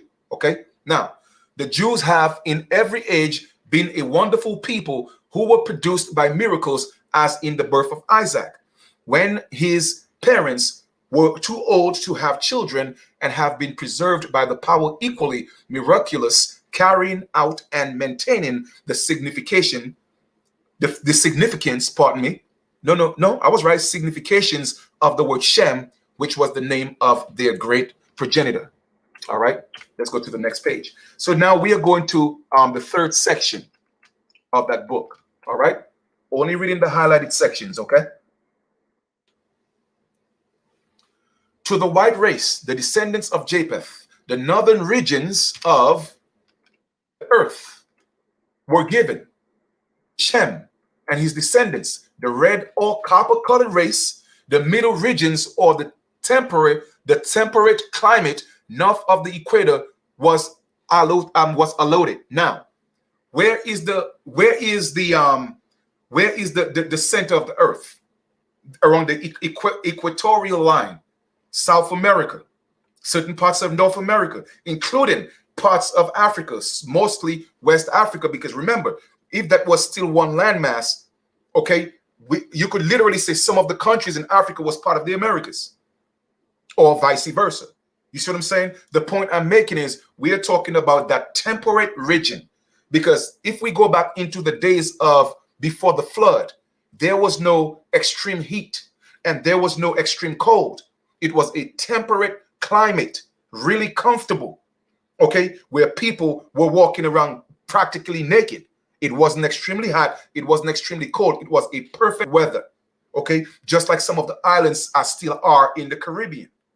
So, all right, so that was part of the land that was allotted to Shem, the copper-colored races, okay, his descendants. All right, let's stay on track, family. Let's stay on track, because I'm proving to you who the copper-colored races are, even in the Bible. All right? And they sure don't look like these people that call themselves natives right now. I'm just letting y'all know this. All right? Now, to Shem and his descendants, the red or copper-colored races, the middle regions of the temperature climb north of the equator was allotted. But to Ham and his race was given the burning south.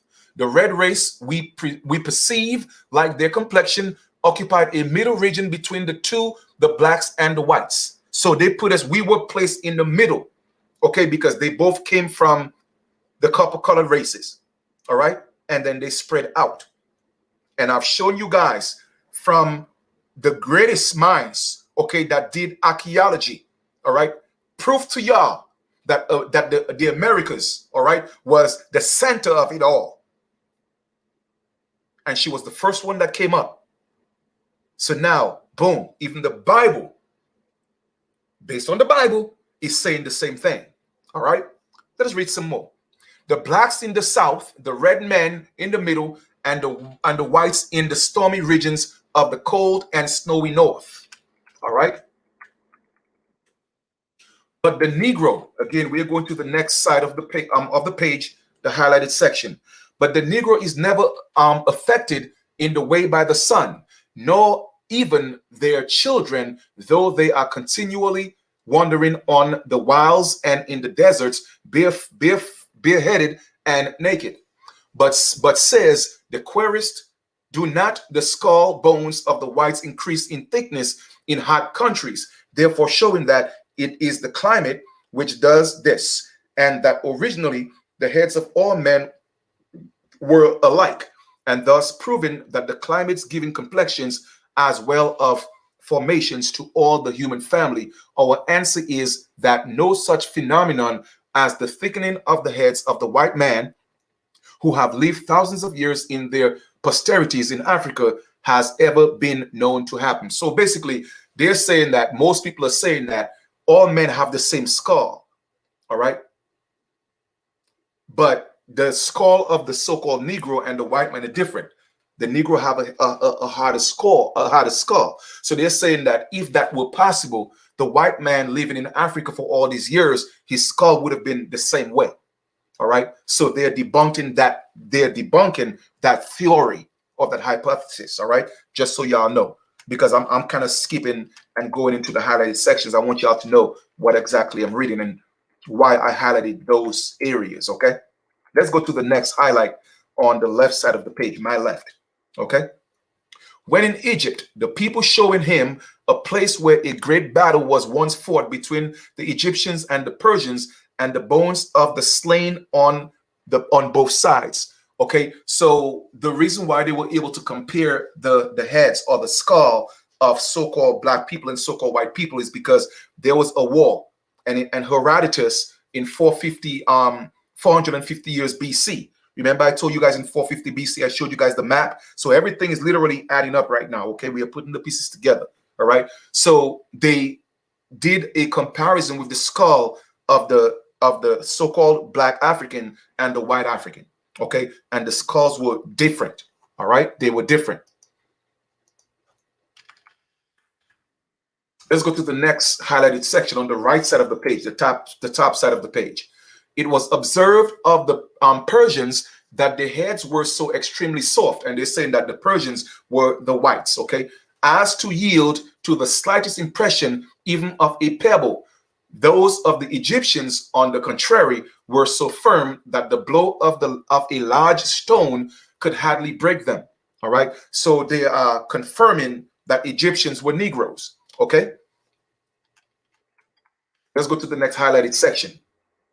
In the production of the Negro skin, there is a circumstance no less curious and admirable than are the other two peculiarities, and this is the placing of the divine hand in the countenance covering of their bodies, myriads of little cups of pellucid water mingled with the capillary veins, vessels, by which means the sun rays are thrown off as they are from the face of the waters of the lake, since seas and rivers as dew drops of the ground, by which that cool and moist condition of the surface of the Negro's body is produced. But this is not so with the white man. Basically, they're saying that, you know, the capillary vessels on the Negro skin, there's some type of pellucid water cups. Okay, when certain, you know, like rainfall or when the sun rays, it bounces off the skin. So I guess that's why pale people could catch cancer, because we have that mechanism in our skin that bounces the rays of the sun off our skin. So they're saying that the Caucasian man, or the white man, so to speak, don't have that. All right. But yet still, they're saying that the Negro is still inferior. Right. But anyway, like I said, that book is very biased, but I just read it. It was a tough read. Okay. On this account, the prevalence of these water cells or particulars in the skin of the African, they are less capable of enduring the cold than the white man, whose skin is not thus formed. Okay, so they're saying that the white man is was made pretty much, you know, for the cold climate. All right, let's go to the fourth section. King David in 105th Psalm says that Egypt was the land of Ham. This was said more than 1,000 times BC. David was not ignorant of the Mizraim and the son of Ham settled Egypt, nor was he ignorant of their color or character, as he knew that Ham was called Ham because he was black, the Hebrew being his vernacular tongue. In First Corinthians or Chronicles, I don't know what's the abbreviation for that. Forgive me, please. All right, but anyway, it's I guess it must be First Chronicles. Okay, First Chronicles 4 verse 40. There is an account of a people called the people of Ham, who were then living in Canaan, as the place called Gedor. To this place, a warlike company of one of the tribes of the Jews went and cut the people off, because, as the text reads, they were found in that place fat, moisture, and good, and the land was wide and quiet and peaceable, for they of Ham had dwelt there of old. The primitive inhabitants, as indeed was the fact, Canaan their father, having first of all other flood settled Canaan. As far back in times as the patriarch Abraham, we are able to show that the Hamites dwelt in Canaan. See 23rd chapter of Genesis, there where there is a circumstantial account of Abraham buying a burying place on the occasion of the death of Sarah his wife, from the children of Heth. But who were the children of Heth? We answer, they were the descendants of Canaan, one of the sons of Ham. To prove this, see First Chronicle chapter 1 verse 13, where it is said that Canaan begat Zidon, his firstborn, and Heth. It was of this man's children that Abraham bought the buying place. This was 1872 years BC, and about 176 years after the flood. Heth, therefore, was the great grandson of Noah, being the son of Canaan, who was the son of Ham, and Ham was the son of Noah, making Heth Noah's great grandson. But there were other tribes and families, the offspring of Canaan, who dwelt in the country in the time of Abraham, as the Jebusite, the Amorite, the Girgahite, the Hittite, the Akite, and the Levite, as the Zidonians, Tyrians, and many others of the race of Ham. They're saying all these are the posterity of Ham. This is the reason why it is said, as we have quoted above from First Chronicle chapter 4 verse 40, that they of Ham dwelt in that country of old, that is, the days or the time of Abraham, and of the necessity from a more ancient date, as Abraham found these people inhabiting the country at the time he came there first of all from Ur of Chaldea, beyond the river Euphrates in the east, which of necessity makes them, after the flood, the first or the primitive race of Canaan. Let's go to the next highlighted section. The names of the four sons of Ham, according to the first book of Chronicles, chapter 1, and the Jewish Antiquities by Josephus, chapter 6, page 21, were Put, Mizraim, Cush, and Canaan, 4 in number. Canaan, it appeared from these authorities, settled in the southern parts of Asia, along the Persian Gulf, and the eastern parts of the northern side of the Mediterranean, as well as all the back country of mountainous regions of Phoenicia, afterward called Palestine, comprehending the country of Jerusalem and the quiet down to the Isthmus of Suez, a strip of country situated between the ends of the Red Sea and the Mediterranean, which divides Asia Minor from Africa. This was a mighty region of country over which the descendants of Canaan spread themselves more or less immediately after the dispersion from the Great Tower. Let's go to the next page and let's go to the next highlighted section. I'm reading from the left side of my screen. Cush and his father Ham, with the mighty Nimrod, after the confusion of their language at the Tower of Babel, traveled doubtless by water down the Euphrates to the Persian Gulf, as it is now called, the first name being unknown, and from whence by the water coasted along the Arabian Sea, which is the branch or a bay of the Indian Ocean, and onward till they came to a strait of Babel Mandid, a narrow place of water where the Red Sea unites with the ocean, the southern side of which strait is Africa, and is near the region of the head of the Nile, where Cush and his fellows settled and laid the foundation of Ethiopian empire, which continued in some sense to be known on the page of history even to the time of Christ, which all races of them as a people in the form of the kingdom or government was lost. All right. Put,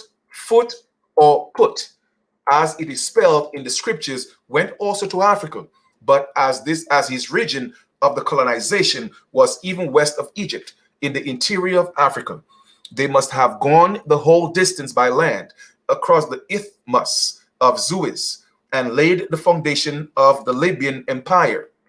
Remember, Africa, before it was called Africa, it was also called Libya, that entire landmass, okay?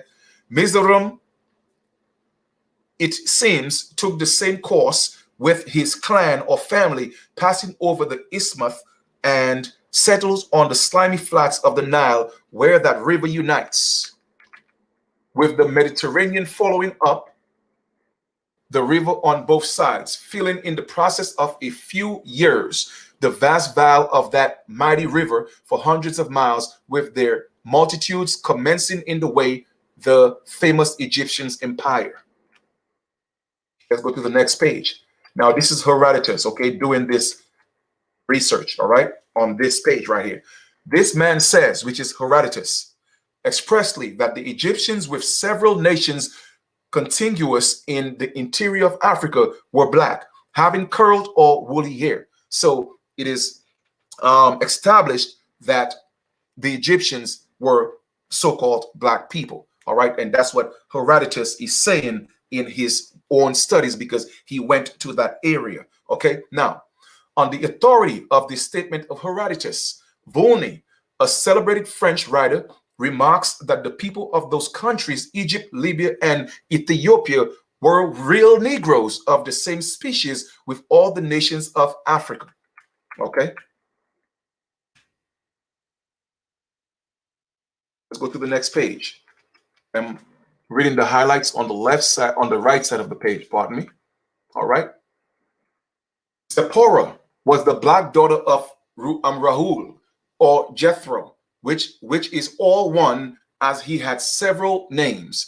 If she was a black woman, then were her sisters also black, as well as her father and mother, who were the real Negroes, the descendants of Ham. And Miriam and Aaron spoke against Moses because of the Ethiopian woman whom he had married, for he had married an Ethiopian woman. Now, as the word Ethiopian or Ethiop is a Hebrew word signifying that which is black, as well as the word Ham, we learn at once that Miriam and Aaron, the brother and sister of Moses, found fault with him for marrying a black woman, one of the cursed races. All right, one of the cursed race. All right, remember, guys, that's the whole point of reading this, to show you in the Bible that the Bible, God condoned Noah to curse his son Ham, which is the progenitor of the black people. All right, let us proceed. Or, as Dr. Clark has written it on this very subject in the Hebrews, Isha ha-Kushiyef, or that woman, the Cushite, who it appears was recognized by Aaron and Miriam as the descendant of the family of Cush, one of the sons of Ham, the first Negro of the human race. All right, let's go back here for one quick second. See something. And the name of the third river was Gihon. The same is, it is the encompasseth the whole land of Ethiopia, Now, why did Moses call that country Ethiopia, through which the river Gihon flowed? It was because a black race of inhabitants first of all peopled it.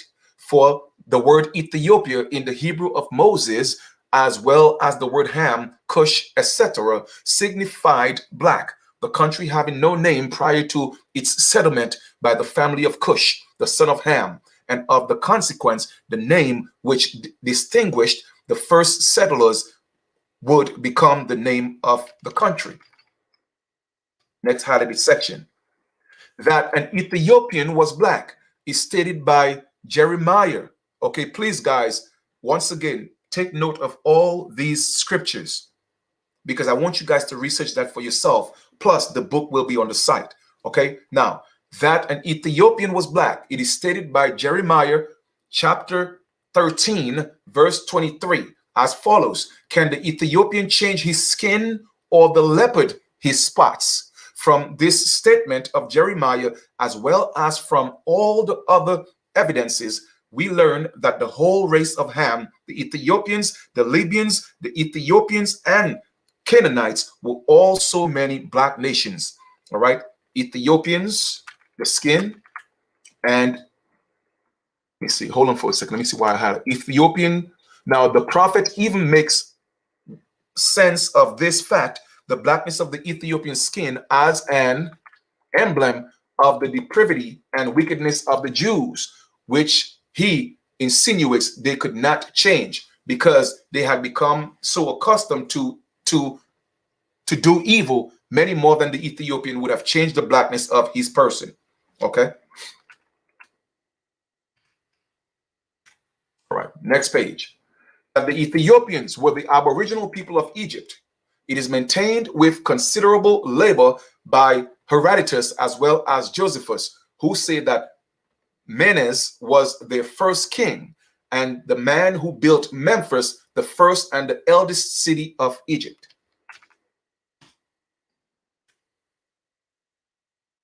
And I just highlighted that Hercules was one of their gods.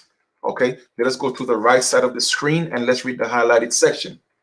Herodotus was convinced that Hercules was truly a Tyrian or a Negro god, who was also the god of the Ethiopians, the Egyptians and Ethiopians and Libyans, as well as of the ancient Babylon, of which empire Nimrod was the founder, although it is passed on into other hands in the process of time.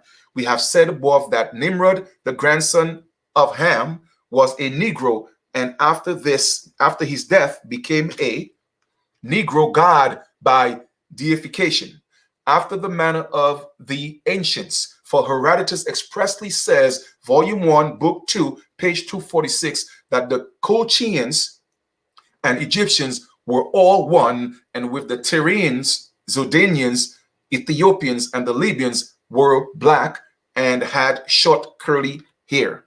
Okay. Let us read to the bottom of the left.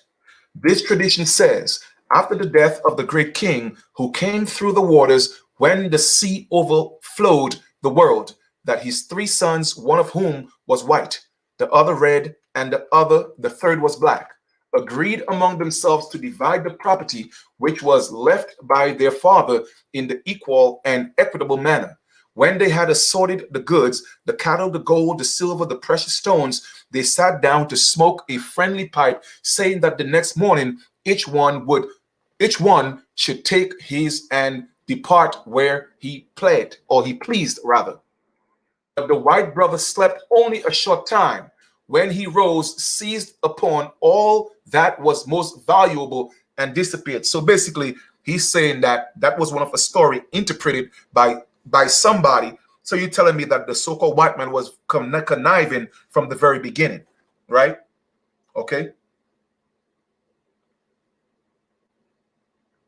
So I'm just letting you know that right there, right? So he's saying that based on the story from the three sons, the white man got up early, all right, and seized all the possessions, all right, the valuable possessions, and he bounced. Okay. Now, a little while after, the red brother, which is the copper-colored brother, right, awoke, having the same design, but finding that the white brother had gone, and with him all that was most valuable. He seized upon the residue and fled also, leaving behind only a few ragged garments, some pipes, tobacco, millet, and seed and rice. In the morning, when the sun was pretty well up, the black brother, having had his sleep to the full, arose also, and finding all was gone, he become sad and sullen, while he sat down to smoke one of the pipes. And Anquil's History, Volume 6, page 117. That could be researched there. That story, okay? This curious fact, it seems, has somehow spread very far into the world and been handed in a very extraordinary manner down through many years. For the very Indians of America have a tradition of the same thing. Namely, the Great Spirit created three kinds of men with the three distinct complexions, who were the fathers of all the races. So once again, they are mentioning the Indians of America, who have the same kind of like similar story, that three major races were created. Okay, now let's go back here real quick, because I need a little highlight. So I'm just going to read from here, okay, from the bottom of the page. When the Floridas were the first erected into a territory of the United States, and I'm going to read that again. When the Floridas were at first erected into the territory of the United States, because Florida was part of the Caribbean, just so y'all know, all right, until the United States won and bought and conquered Florida, it was considered to be part of the Caribbean, okay? One of the earliest deeds of the Governor William P. Duval was directed to the instruction and civilization of the natives. For this purpose, he called a meeting of the chiefs. All right. And we're going to go to the highlighted section, the bottom left of the screen. He liked him much better than the black man, but still he was not exactly what he wanted.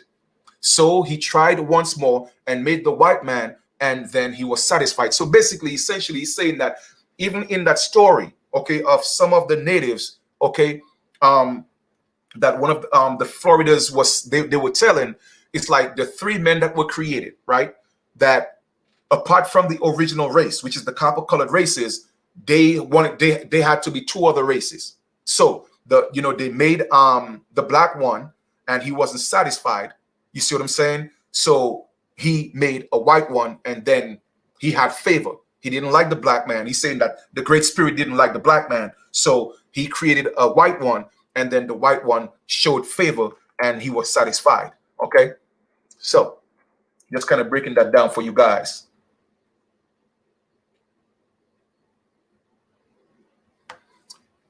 You see, therefore, you were made last. Okay? So they're talking about the Negro was made last. All right? You were made last, and that is the reason I call you my youngest brother. All right. Now, the pale man was made last. So they're saying that's why the American Indians in Florida call him, the brother. Okay, because he was made last, right? The younger brother. Now, when the Great Spirit had made the three men, he called them together and showed them three boxes. The first box was filled with books and maps and papers, the second with bows and arrows, knives and tomahawks, and the third with spades, axes, hoes, and hammers. These, my son, said he, are the means by which you are to live. Choose among them according to your fancy. So in other words, this is a chief of one of the Florida tribes telling the creation story from an American Indian perspective. Okay, so three races of men were created. Okay, and then when they were dividing the properties or the assets, if I may, all right, there were three boxes. Okay, the first box was filled with books, maps, papers, and the second with bow and arrows, knives and tomahawks, and the third with spades, axes, hoes, and hammers. All right, and then he said, choose, all right, to your fancy, meaning that to your liking. Okay, now, of course, since that the white man was supposedly the youngest son, the white man being the favorite, okay, that's what he's saying, the book is saying, right? That the chief said, the white man is the favorite, had the first choice. He passed the box of the working tools without notice, but When he came to the weapons of war and hunting, he stopped and looked hard at them. The red man trembled, for he had set his heart upon the box. The white man, however, after looking upon it for a moment, passed on and chose the box of books and papers. All right. So basically, they're saying that the white man, chose the more intellectual aspect or the gifts of the box. All right. That's what he's saying the chief is alluding to. Right. And the red man, the copper colored races, all right, turn came and turn came next, and you may be sure he seized with joy upon the bows and arrows and the tomahawks. All right. So now, even in the creation story, it is saying that the American Indian chose the bow and arrow or the tomahawks. Right. Pay attention, family. Pay attention. Like I said, I had this was a tough read, but I'm telling you, I got a lot of jewels from this. Okay. As to the black man, he had no choice left but to put up with the box of tools. In other words, the black man, the Negro, based on the tools that he had, he didn't have a choice but became the working man, the slave, so to speak. Okay. So the white man again, got the box with the literature and the map, that displays intellectual capacities, right? And then the American Indian, chose the bow and arrow and the tomahawk, a warlike people. Once again, there's a reason why the United States have never won a physical war against us. All right. Like I said, let's stay on point here now, right? And then the Negro, the black man, was the one at the bottom of the totem pole. Okay. Now, from this, it is clear that the Great Spirit, intended that the white man should learn to read and write, to understand all about the moon and stars, and to make everything, even rum and whiskey. All right. That the red man should be a first-rate hunter and a mighty warrior, but he was not to learn anything from books, as the Great Spirit had not given him any, nor was he to make whiskey or rum. All right. Now, based on what we are reading, our people didn't read these books, right? That's facts. And we couldn't drink the rum or the whiskey because that was how they gave us religion and took our land. All right. So let's keep that in mind. But once again, all that stuff happened before the white man, so-called white man, came in power. But that's another story, right? Now, lest he should kill himself with drinking. All right. And that's what a lot of our people are doing, right? So true of the American Aborigine, right? As to the black man, as he had nothing but working tools, it was clear he was to work for the white and red man, which he has ever continued to do so. Now, family, let's pause here for a second. All right.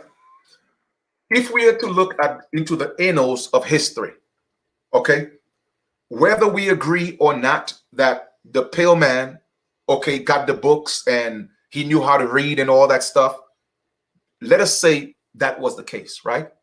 Let us look at the context of slavery here for a second. Who are the first slaves that came into the America? In fact, the first set of slavery in the Americas was the enslavement of the American Indians, by the blacks, that came from across the seas. That's a fact. When it was said that, Isabella and Ferdinand got a soft spot for the Indians, the American Indians, they said, no, let's not enslave them. What are we going to do? We're going to get the vagabonds, which are the pale people. So the pale people were enslaved. The pale people were enslaved. All right. Then they started bringing pale people started dying out. Then they started bringing so-called black people from different parts of the world, predominantly, in Europe and some of Africa, to come here as indentured servants. You see what I'm saying? But now, with the transition of everything, the pale man is running things, which is the United States. You see what I'm saying? And at the same time, during slavery, even when it come to the time when the pale man was rising in power, guess what? They were still enslaving so-called black people, which was what? The red man and the so-called white man. They teamed up and they enslaved Africans as well. Just putting that in context, because American Indians owned slaves. And no, it wasn't the natives, because they're not the original Indians. They were not the Indians there owning slaves. All right, these people didn't come into play until the 1800s, and that's a fact. All right, so let's leave it as that. Let's go with the next highlighted section. I'm saying all that to say that that Indian chief was telling the story, he's saying that because of the tools that the black man or the Negro got, he was supposed to work for the white man and the red man, okay, which is the copper-colored races. All right. So in other words, they are alluding to the black race, the Negro race is always at the bottom of everything. Okay. So let's read some more. These paintings were found executed on the walls of the royal sepulchres and delineated 3 races of men, distinguished by their complexions, their forms, and the signs of their grades in society. All right. As to their complexions, they were white, red, and black. The white men were placed in such attitudes as denoted them to have been legislators or lawgivers. Now, once again, like I said, regardless of this book, in my opinion, it was very, very racist and biased. I'm still reading it, and I got the jewels that I wanted from it. Okay, so that's what they're doing now. So it happened that way. It manifested that they're giving the laws, and they're legislators, right? The red man, the warriors, with the instrument of war and slaughter in their hands. So in other words, they said that the Indians, the American Aborigines, they were warriors. All right, they were killers. All right, the slaughter is in their hands. All right, skilled killers, basically. So once again, I want y'all to know what type of blood we got running in our veins. They just got all people pacified right now. All right. Now, the black men are servants to the slaves with the tools of husbandry in their grasp. These paintings were so curiously and perfectly executed that at the time of their late discovery, they were as bright and vivid as if but newly painted, pardon me. Hearn's Historical Researchers in Africa, Volume 2, page 90. So when you see a lot of Africans and a lot of black, so-called black people are seeing the depiction, okay, of these things, this imagery, okay, it plays a role in self-hatred. That's why I am employing my African brothers and sisters. Okay, a lot of y'all, especially in Nigeria, man, y'all bleaching y'all skin. Y'all got to stop that. Okay, y'all are beautiful people. Stop that. You feel me? And y'all got to give up this white concept of Jesus, man, on y'all walls. That's not your religion. You feel what I'm saying? But anyway, that was just a side note. Okay? This book is deep, man. I'm telling y'all, this is just the beginning. This is the 5th section now, all right? The left side of the screen, the highlighted section, okay? The 3 sons of Noah, Shem, Ham, and Japheth, who were all born about 100 years before the flood, came and assisted their father in building the ark as soon as they were old enough. All right, let's go to the next side of the page, the highlighted section.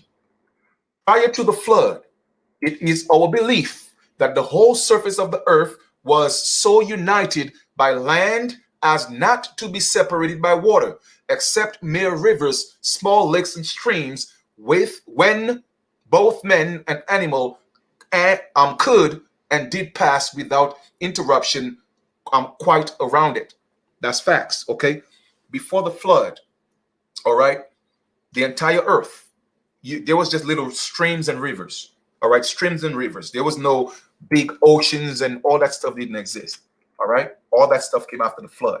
All right, based on the Bible. Let me put it that way. All right, let us go to the next page. From the account in the book of Genesis, we find that the sons of Noah had taken them wives, but a little before the flood. Okay, because remember, when the flood happened, each of them went into the ark with their wife, right? So that means they took their wives before the flood, right? So that's a fact. As we learn, they had no children till after they had made the voyage of that shoreless ocean, and the ark had rested on the mountain of Ararat in Armenia of Asia Minor. The wives they married as to the blood and complexion were the same with all the antediluvian, they were red or copper colored races, okay, women, as they were no others to marry. So let's put this in context. If based on the Bible, okay, everyone on earth, well, it first started with Adam. Okay, remember, God didn't call Eve, didn't give Eve a name. And God just said he created them and called them Adam. So therefore, both man and woman were called Adam. But then Adam named his wife Eve. God wasn't the one who named her. It's in the Bible. A lot of people miss that. I don't hear pastors talking about that, but you see, I pay attention. All right. So they were copper-colored races. So therefore, before the flood, those wives would have been copper-colored women. All right. Antediluvian copper-colored people. And I showed you what copper-colored clay looks like. Okay. All right. Good. Japheth. And he said, of course, Japheth was the blue-eyed, Japheth being a blue-eyed white man, and Ham, the woolly-headed, black-eyed man. Their children of necessity would be of mixed character to some cases and in others. So basically what they're saying is this. Since all the women, Noah's 3 sons, okay, they're saying it was, let me see, the name of the sons again was Japheth, Ham, and I think Shem, right? So if the women were copper colored and then they had children with Japheth, who was supposedly white, okay, then the children, they will mix. Okay. Then if the copper colored children had children with Ham, then they were mixed. All right. So that would be the process of creating the intermediate races that's between so-called black and so-called white. All right. Just want to make sure that we have all this in context. All right, let's go to the next one. All right. But as in the race of the white man, there are found black-eyed and black-headed individuals with what is called a dark complexion, even in white families. We believe that this is the result of the blood of Japheth's wife, who was copper-colored, being mixed with this, who was a blue-eyed white man. Once again, how do you think these people are able to call themselves natives or American Indians? Because why? They were able to have sex, for a lack of better term, okay, with the copper-colored women on our land. So there's nothing new under the sun, family. Nothing new under the sun. All right. The same is the effect now when the whites mix with the Indians or the Arabs, and they're talking about East Indians, okay? Now, East Indians, all right? The Arabs, the Hindus, or the people of East Indies. Some of the offspring have fair and white complexions with light blue eyes and auburn hair, as well as often white and even red hair, while others are much darker with jet-colored hair and eyes of the same description. Let us go to the next highlight. The same rule operates in the case of the Negro man when his blood is mixed with Indian blood, or the power of the male overcomes and runs out the female in relation to her color, causing the offspring to become thoroughly Negro. If there is no further mixing as to the complexion, while the hair and contour of the face will continue to be in imitation of the mother in many instances, but in many more it will be like the father. This is also known to be true.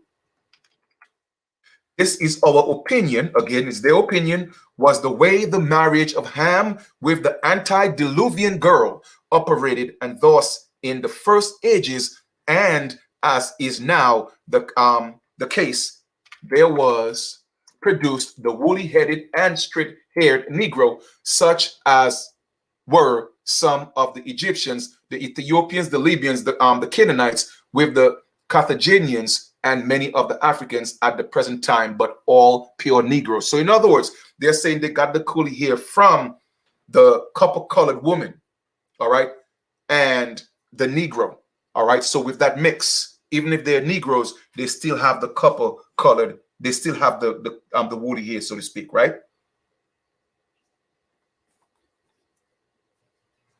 Okay. Next, in this way, now this book was published in 1840. Okay, just so y'all know. So this book is not new. All right, it was published in 1840. And again, it depends on what you call new, right? But 1840 is a long time. It's been a while. Okay. In this way, there was produced and ever has been two races of blacks or Negroes, or black or Negro men. The straight-haired Negro has ever been found to be more intellectual, enterprising, and comely to look upon than the other race, who from the earliest time have been made slaves of. So they're saying that, you know, based on the mixing, there was still two Negroes, all right? All right, one was a little more pleasant to look at, but the other will have always been made slaves, okay? Let's go to the next.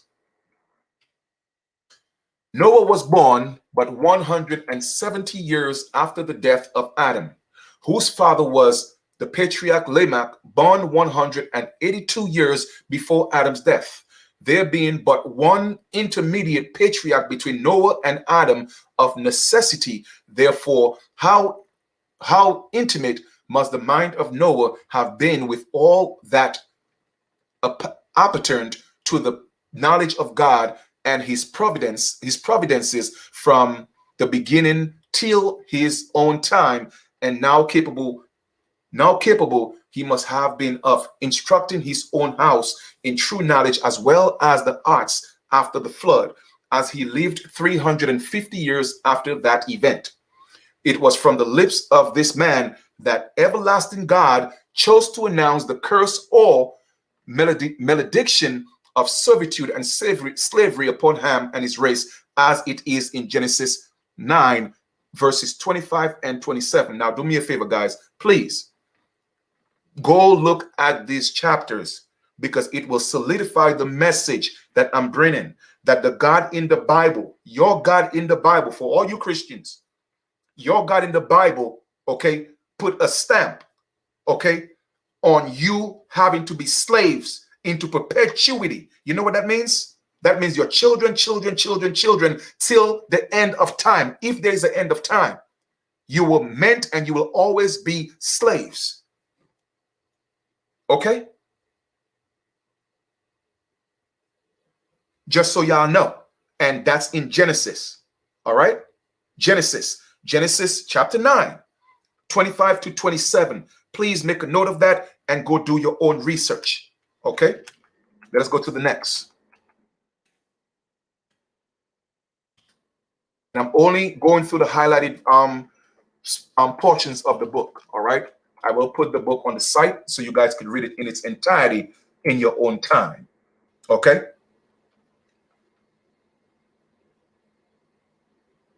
All right. All right, let me see. And in passing out, the juice of the same drank and became inebriated or inclined to sleep. We disallow of this being wicked by drunk. So basically, they're talking about when Noah, okay, when he got drunk, all right, and you know, whatever the case may be, you know, they saying that what happened in his situation, it wasn't his fault that he got or he became inebriated or drunk. All right, because he was tricked, whatever the case may be, right? So Noah fell asleep as any old man would, as after he got drunk, right? Who would have done after drinking so invigorating a draught. This took place in his tent when during the sleep from some involuntary motion of his limbs, his robe, mantle, or garment, which it appears was but loosely cast about him, became deranged and fell from his person while in a recumbent and unconscious condition there alone in his repose. And you could go into Genesis chapter 9 verse 23 to read that entire story. All right, but the next page we're going to read the highlight, Genesis chapter 9 24 to 27. as follows. And Noah awoke from his wine and knew what his youngest son, which is Ham, had done unto him. And he said, Cursed be Canaan, which is Ham, a servant of servants shall be unto his brethren. And he said, Blessed be the Lord of Shem and Canaan, Ham shall be his servant. So Ham, which is Canaan, shall be the servant of Shem. All right. God shall enlarge Japheth, and he shall dwell in the tents of Shem and Canaan. Ham shall be his servant. Now, Shem and Japheth, all right, is saying that because of the curse, Ham, the blacks, all right, they are to be the servants of Shem and Japheth, and then Japheth will live in the tents. Okay, once again, we are talking about tents, we are talking about copper-colored, we are talking about American Aborigines, the copper-colored races, wherever they at. Okay, wherever they at. Okay, it is saying that the pale man would have to come and live with them, and then both of them would enslave or have the blacks in servitude. All right. Now, but least the reader should become perplexed respecting the application of this anathema on account of the text above referred to being in the English cursed Canaan instead of cursed Ham, as it should have been translated. We state that the Arabic copy of the book of Genesis, which is a language of equal authority with the Hebrew and originally with the very same, reads the cursed Ham. The father of Canaan, a servant of servants, shall be unto his brethren. All right, so they are cross-referencing the Hebrew with the Aramaic version of the scriptures. All right. Once again, we are just going based on the Bible, and the whole point, family, please, all right? The Bible got a lot of jewels, regardless of your personal beliefs and your personal thoughts. It have a lot of jewels. You just have to know what you're reading, okay? A lot of stuff I found in the Bible, I had to decode it. So whether you think it's deceptive or not, hey, it is what it is. Let's get our emotions out of it and look at what is being said and see what's happening right now. This is to prove to you once again that the black man is cursed, and it is coming from the God in the Bible, sanctioned. Well, it is coming from Noah, the father, okay, of Ham, and Ham is the black version of that family. All right, but it is sanctioned by God. That's the point. So please, once again, take your emotions out of this and let's stick on the message. The goal is to show people, Christians, pastors, whoever, show them that they need to tell their congregation, we need to stop calling ourselves black. That is the whole point.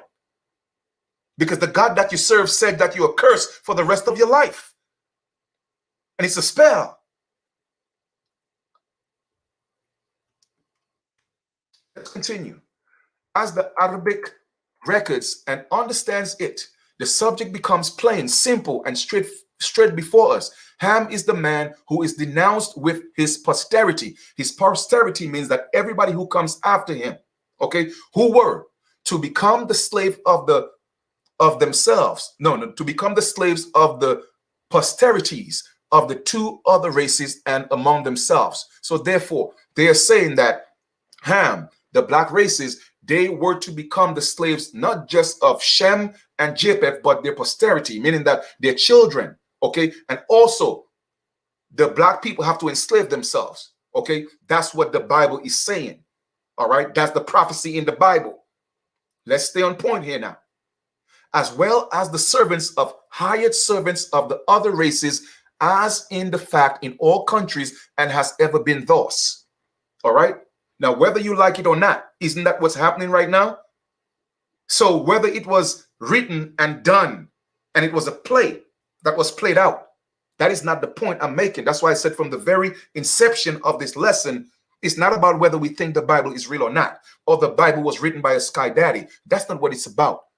It's about to break down the message, decode the message, and prove to you in the Bible that the God in the Bible said that black people were to be slaves for the rest of their lives. That is the context from which I'm teaching this. You feel me? And it's a curse. Okay? Let us read. The words cursed Ham, therefore signify in the Hebrew that he had been always a bad person, even from childhood. For let it not be forgotten that Ham, at very time he did that act, was more than 100 years old. All the powers of his mind were as matured then as they ever could be. The deed, therefore, was but a trait of the gigantic Negro general life and characteristics. So they're saying that what Ham did to his father, all right? What Ham did to his father, okay, they're saying that it wasn't an act or it wasn't a mistake, okay? It was an act of his character, because at the age he would have been matured already. So he did it with, being aware of what he was doing, all right? He was cognizant of what he was doing, all right? Let's read the next page and highlight. O Ham, my son, it is not for this one deed alone which you have just committed that I have, by God's command, thus condemn you and your race. But the Lord has shown me that all your descendants will be more or less be like you, their father, on which account it is determined by the Creator that you and your people are to occupy the lowest conditions of all family among mankind, and even be enslaved as brute beasts, going down in the scale of human society beyond and below the ordinary exigencies of mortal existence, arising out of war, revolution, and conflicts. For you will and must be both in times of peace and war a despised, degraded, and oppressed race. That is the point of this. All right, I agree with you. This Bible is not written by no sky daddy. That's a fact.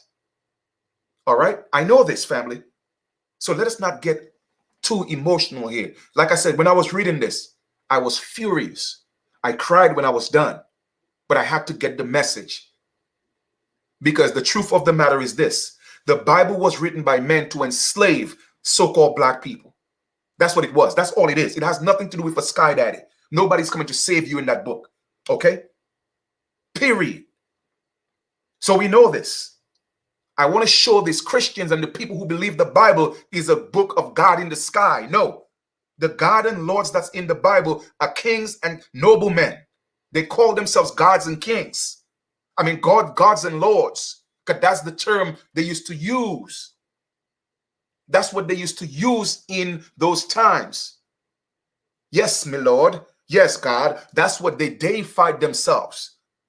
So the Bible ain't got nothing to do with no sky daddy that's coming to save you, or he's going to take you to a hell. No.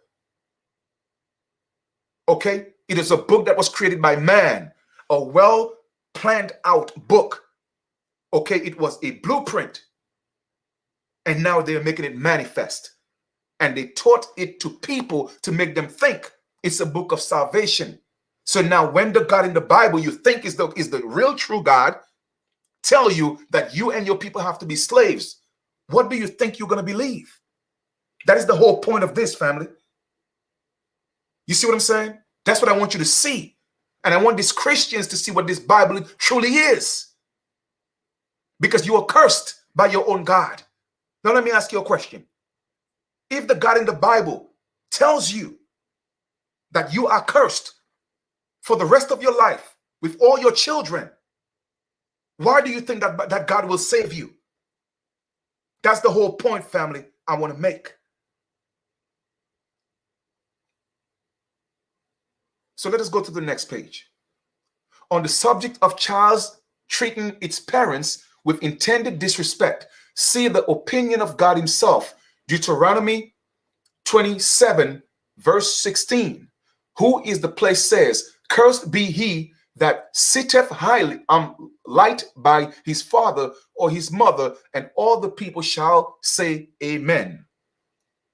This sin, the treating a father or mother disrespectfully, was by the law of Moses punished with death. See Deuteronomy 21, 18 to 21. Consequently, according to the law, Ham was morally worthy of death. So based on the crime that Ham committed against his father, seeing his father naked, even alluding, okay, to or insinuations that he may have molested his father. But those are two different interpretations. Okay, then let's go to the next.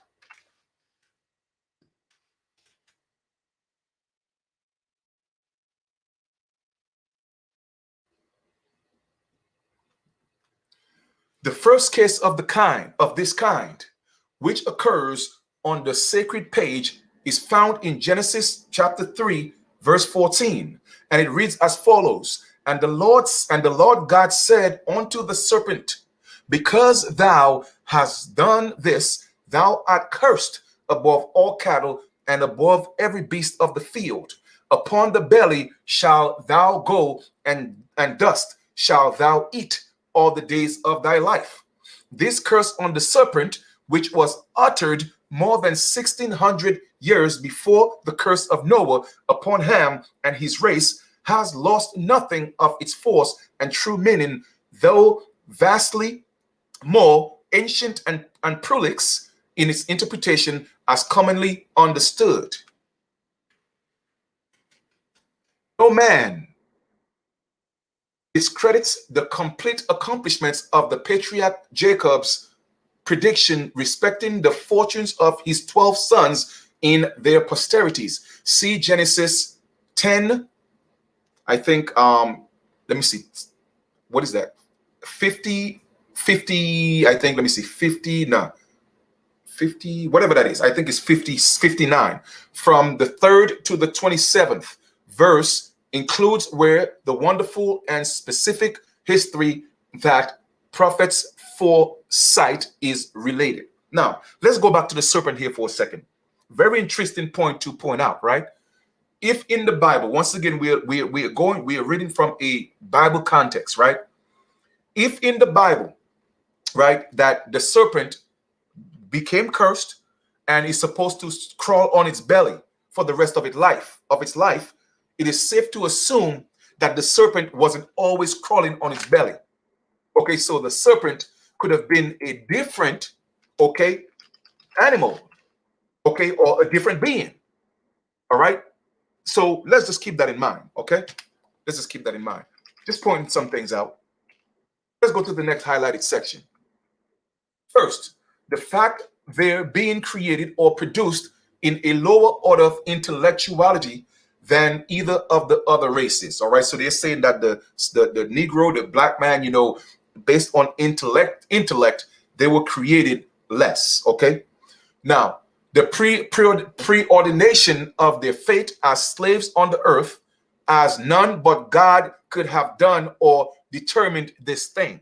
So once again, it is solidifying that God made that determination that black people, Negroes, okay, will be slaves on the face of the earth for the other races.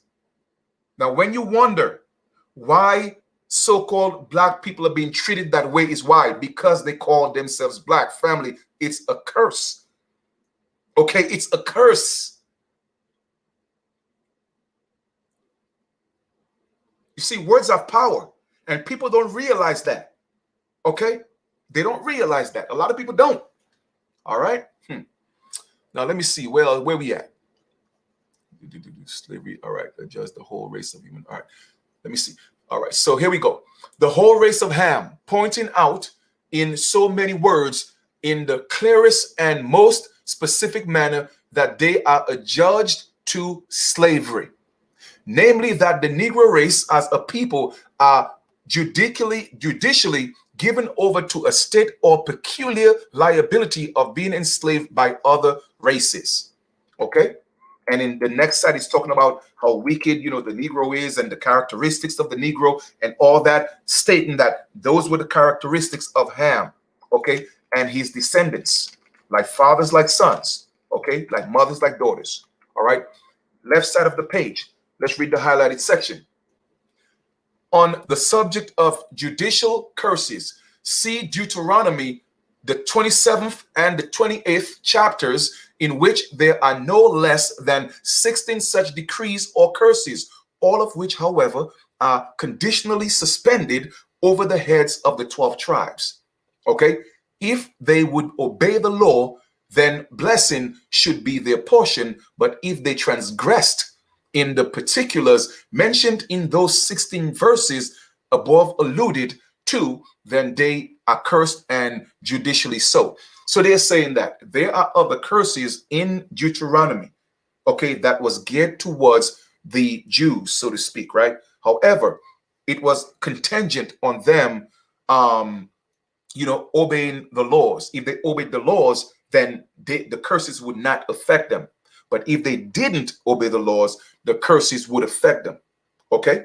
Just so y'all know, that's what we just read. All right? Some of these curses are as follows. See the 15th, the 16th, the 17th, the 18th, and the 19th verses of the 20th chapter of Deuteronomy. You could go read that yourself. Okay? But it shall come to pass, if thou wilt not hearken unto the voice of the Lord thy God, to observe to do all his commandments and his statutes, which I command thee this day, that all curses shall come upon thee and overtake thee.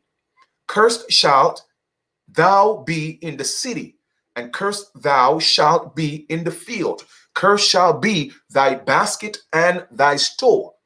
Cursed shall be thy fruit of the body, and the fruit of thy land, the increase of thine kind, and the flocks of thy sheep. Cursed shalt thou be when thou comest, in the curse shalt thou be when thou goeth. All right.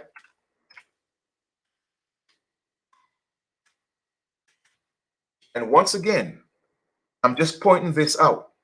Whether you think the Bible, to all you religious people, to all you Christians, to all you people who hold on to the Bible as the truth, whether you think, this is your truth.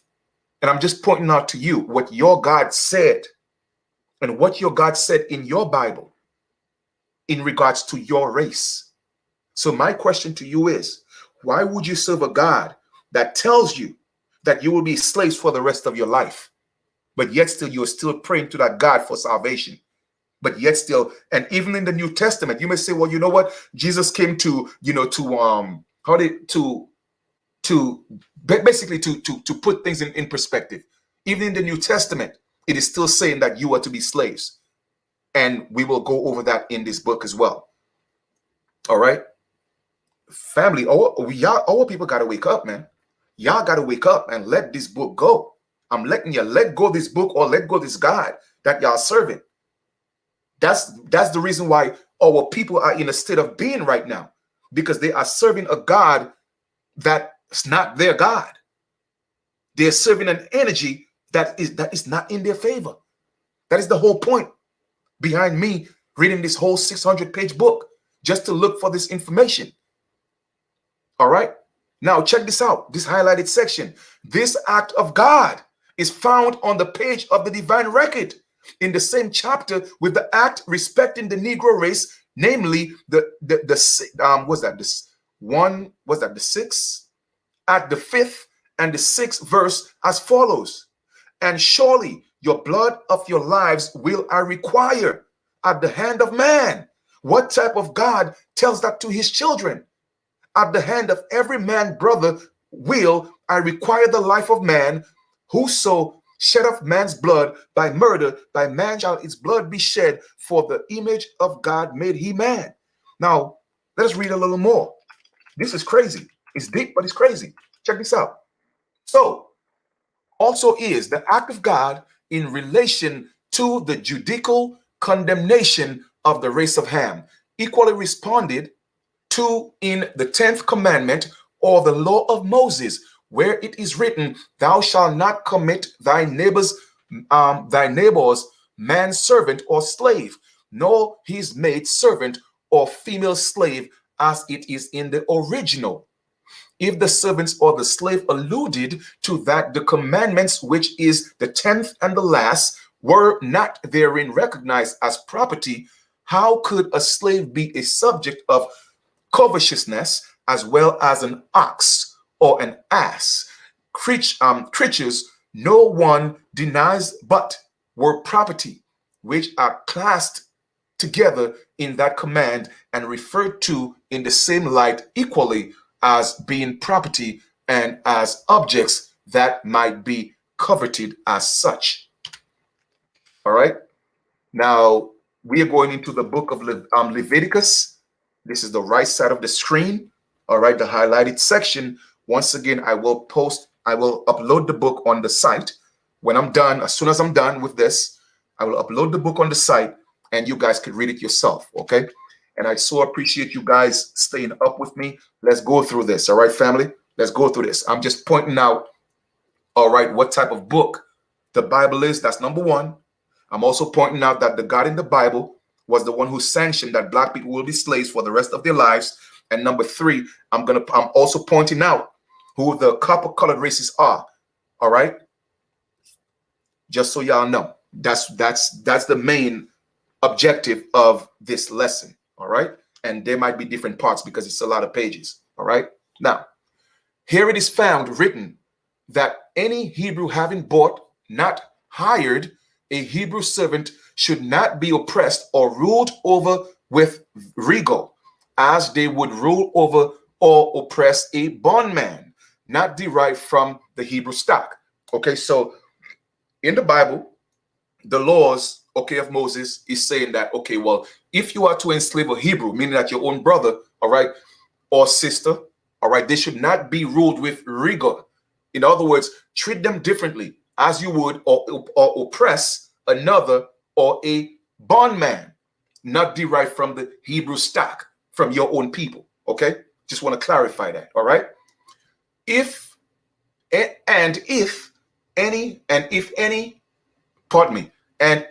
brother, a Hebrew, one of the 12 tribes, be waxen poor and fall into decay with thee or in thy midst, then thou shalt relieve him. Yea, though he be a stranger far from his own tribe, or a sojourner, one who had come from another tribe, that he may live with thee. Take thou no usury of him, or increase, but fear thy God in this thing. In this thing, hold on for a second. I think I went too far. Let me go back real quick. Give me 1 second, please.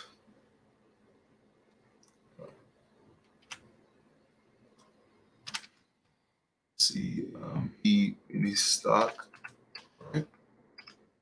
His thing. Okay, we did that. Next page. Though thy brother or Hebrew of the Hebrew blood, not a Negro, okay, may live with thee. Thou shalt not give him, that is a Hebrew brother, one of the 12 of the tribes, thy money upon usury, nor lend him thy victuals for increase.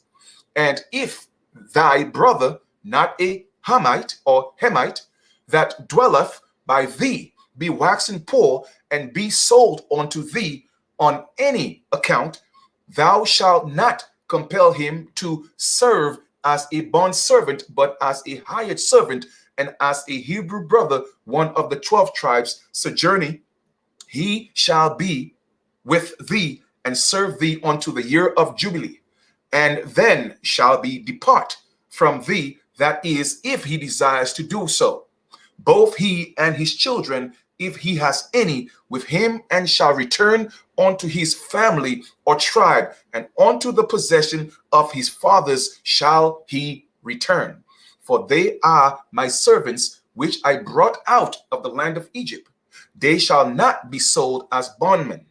Thou shalt not rule over him for such an one with rigor, as you may over a bond slave, but shall fear thy God in his particular.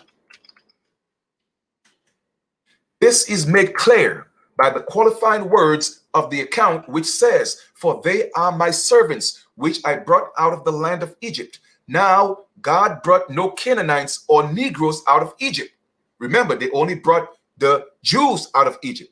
Okay, so that wasn't directed to the Negroes. All right, the Negroes were not exempt to slavery, okay, or to the laws of Moses. Just so y'all know. All right. It was only the Hebrews. Okay. The 12 tribes, the Israelites. They were wholly of the 12 tribes of the Hebrews.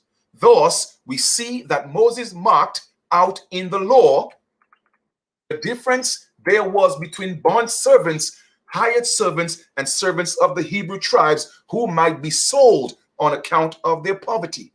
But in the law, there are other strangers alluded to who were neither of any of the 12 tribes nor of the Canaanite race, of whom the Hebrew might take usury or money or visuals. And go look at that in Deuteronomy 23, verse 20, but could not legally make bondmen of them. These were the race of Shem, okay? Okay? And not of the 12 tribe community who were dwelling in the surrounding countries.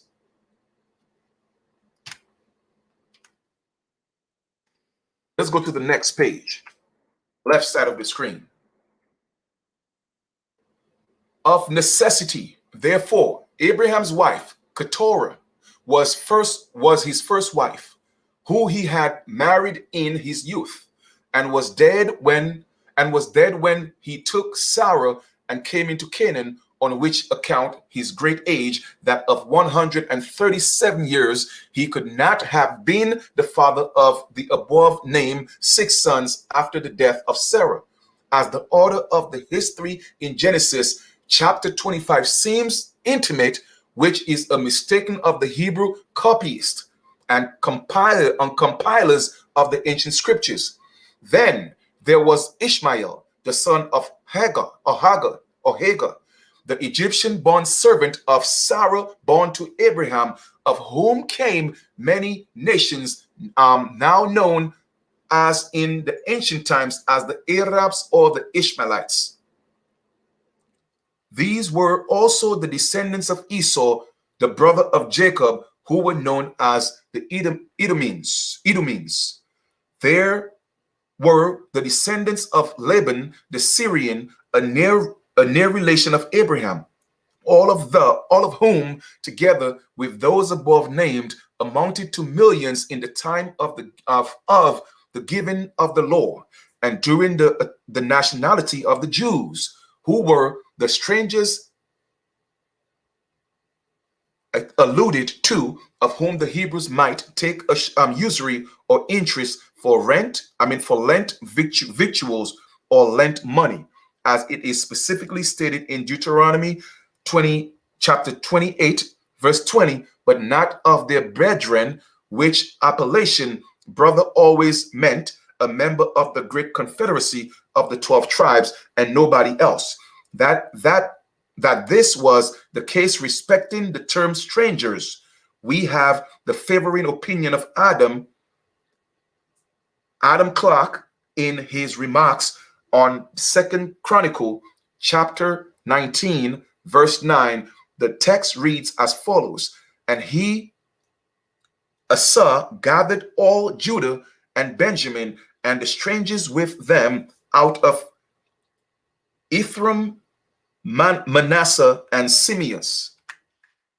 From this, it is clear that members of the 12 tribes were called strangers if dwelling at the distance of Judea, or the capital, who were not to be charged with usury on any account, while other strangers be. Of their brethren, therefore, they could not take usury, but of all strangers they might, whether the black or white or red, okay? That the law of Moses did not allow of any strangers being oppressed in the matter of slavery, who were not of the race of Ham, is shown Exodus chapter 22, verse 21, where it is written, thou shalt neither vex a stranger nor oppress him, for ye were strangers in the land of Egypt, and yet for the very purpose of oppressing and vexing the Negro Canaanites, the Jews were sent into the land of Canaan, by which it is most evident that the term stranger in the law did not apply to the people, the Canaanites, in the palliative, merciful sense. All right. I'm going to read a few more, then we'll take a break, and then I'll definitely have to do part 2 and 3 of this, but let's read some more. In this passage, it is clear that the law of Moses peremptorily directed that all their perpetual slaves or bond servants should be procured from among the heathen Negro race, the very people to whom the curse of Noah referred and are always referred to as heathens, whether Canaanites, Egyptians, Libyans, Ethiopians, all of whom are referred to as heathen in the most emphatic sense of the word in the law. Now they're talking about the laws of Moses. Family, this is your Bible. This is Moses. Okay, this is Noah. This is your God telling you that you are a heathen. That's why you had to be converted. But that's another story. The terms Gentile and heathen are used in the scriptures, seems almost to be synonymous import. But in the law of Moses, it would appear that the word heathen designated solely to the people of Canaan and the other branches of the Negro race. So in other words, all the Negroes were considered heathens, all right, based on the law of Moses. Now they're saying that the word heathen and Gentiles was used synonymously, all right. However, they're saying that that might be incorrect. Once again, like I told you, this book is very, very racist, but I had to read it and take my emotions out, okay, to drive my point home, all right. The term Gentile is not found in any of the books of the law of Moses, properly so called, for the book of Genesis is not to be numbered as any part of the law or code of that legislator. The law does not properly commence until the book of Exodus and runs through the remaining 4 commonly called the books of Moses. And to their race, the blacks or Negroes in general, we are the more confirmed in this opinion because Moses himself calls the people of Japheth, who were white men, Gentiles. See Genesis chapter 5. In after ages, however, the term Gentile and heathen seems to have become synonymous as referring to all the people of the globe except the Jews. But in the law, the word Gentile does not occur. The word heathen, therefore, as used by Moses, referred exclusively at that time to the Negro race and to no other people. This opinion cannot be refuted. Let's go to the next page. Can it be shown that Paul ever preached to the Negro people at all?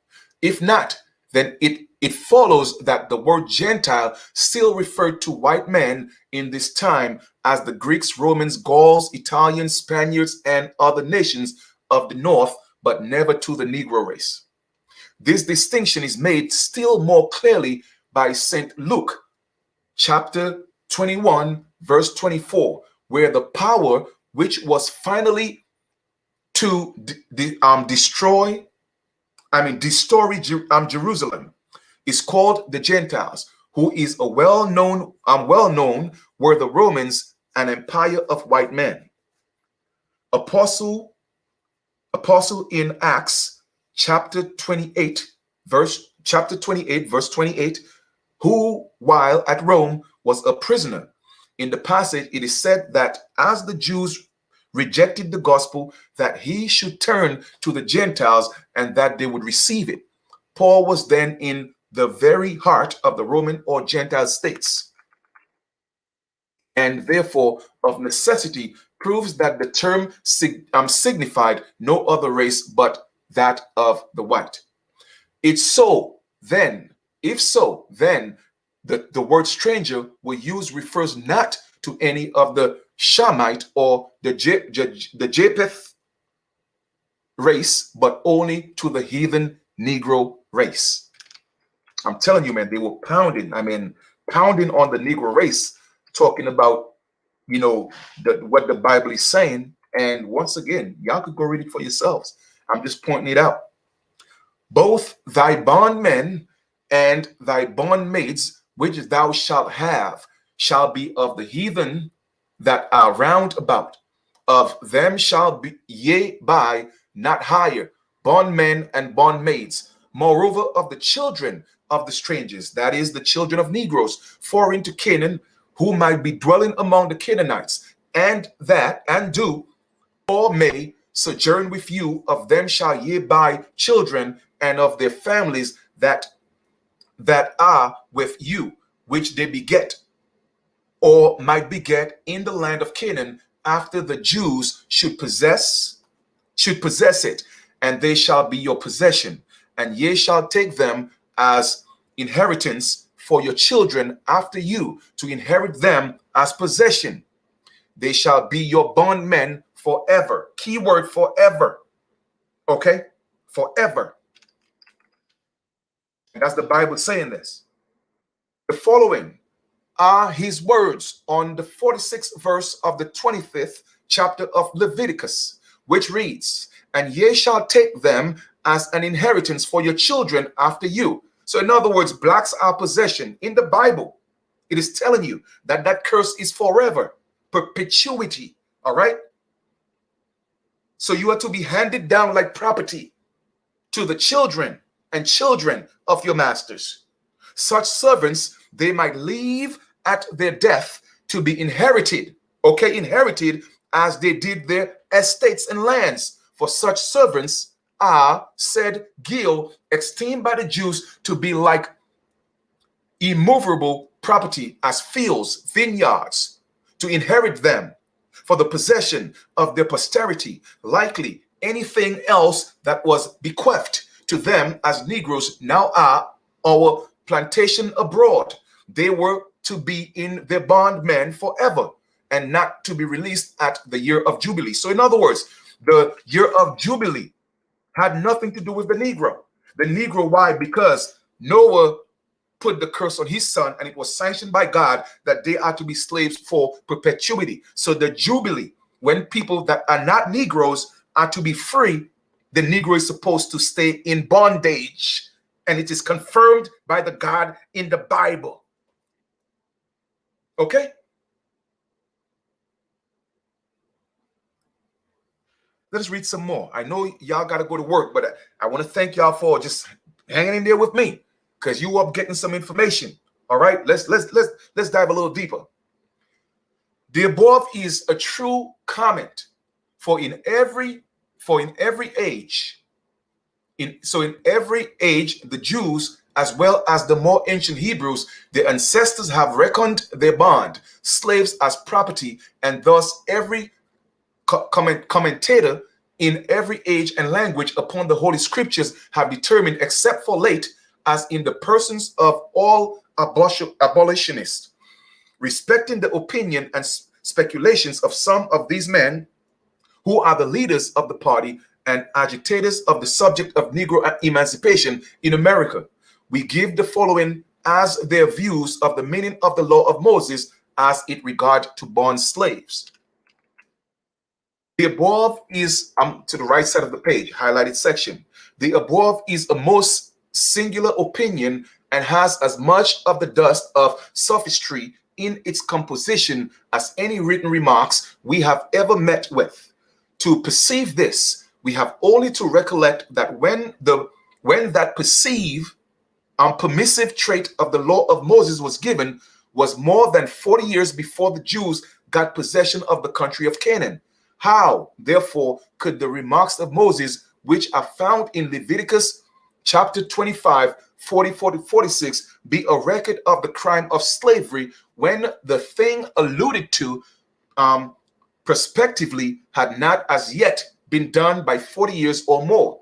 After the giving of the law from Mount Sinai, it was more than 40 years before the Hebrews. Hold on for a second. Let me drink some water in the meantime. We definitely got to do part 2, 3, and 4. I'm telling you, it's a lot of reading.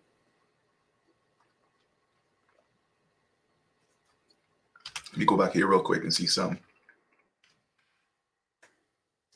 Okay, so it was more than 40 years before the Hebrews, under the conduct of Joshua, which through the river Jordan into the promised land. But such is not the fact, for the scriptures say that no drunkard can inherit the kingdom of heaven.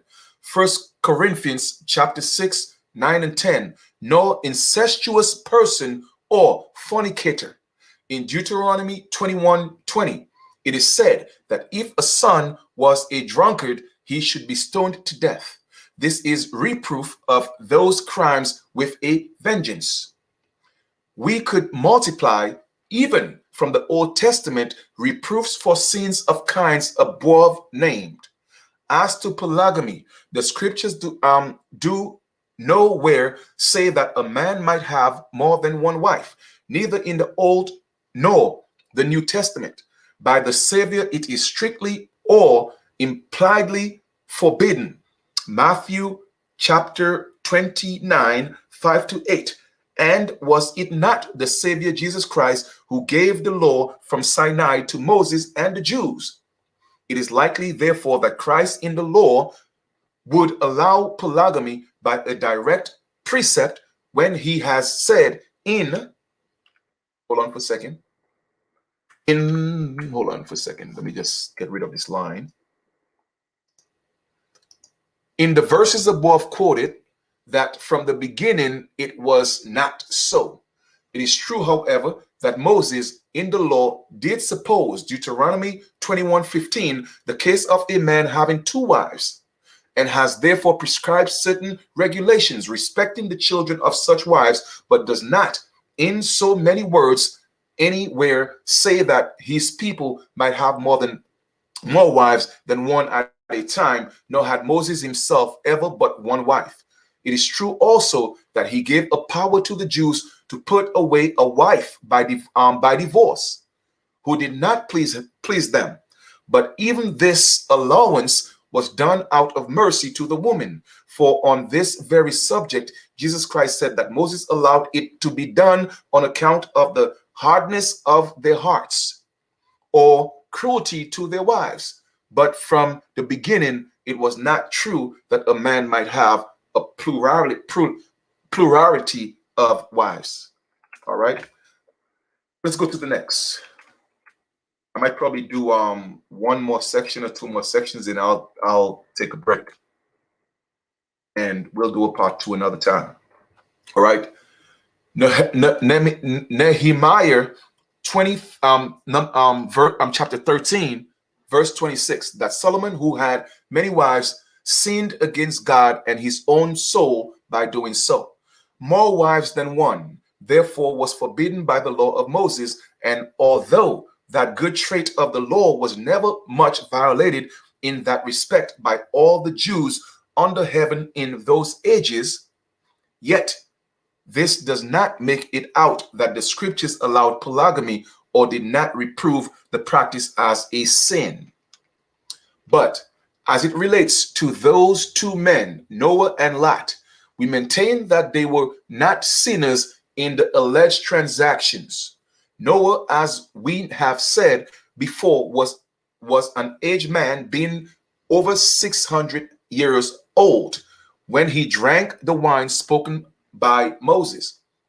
Genesis chapter 9, verse 21. Its effects, therefore, were undoubtedly wholly unforeseen by him, as by the time the iron nerves of his youth and the maturer years were beginning to reduce by the weakness and the disabilities of age. A very little wine, therefore, might have disposed him to sleep, a condition far enough from a debauch of an intended reckless inebriation.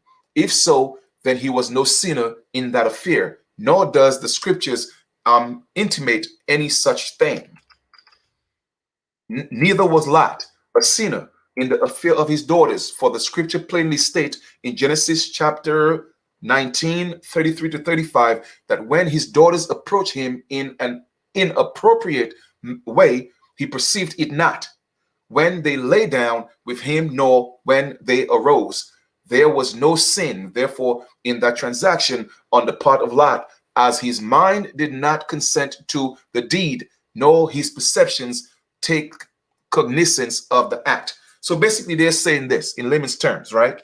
That the act of Noah and Lot, all right, they were not considered sinners in the Bible. Why? Because they were inebriated. They were under the influence. So therefore, they were not cognizant of what they were doing. So therefore, the conscious mind, okay, did not or could not perceive under the perception, okay, they were impaired, so to speak. So what they did under the intoxication of that inebriation, okay, that wouldn't have been considered a sin because it wasn't done of free will. Okay, I just want to kind of break that down in layman's terms. All right, let's go to the next. Hold on for a second.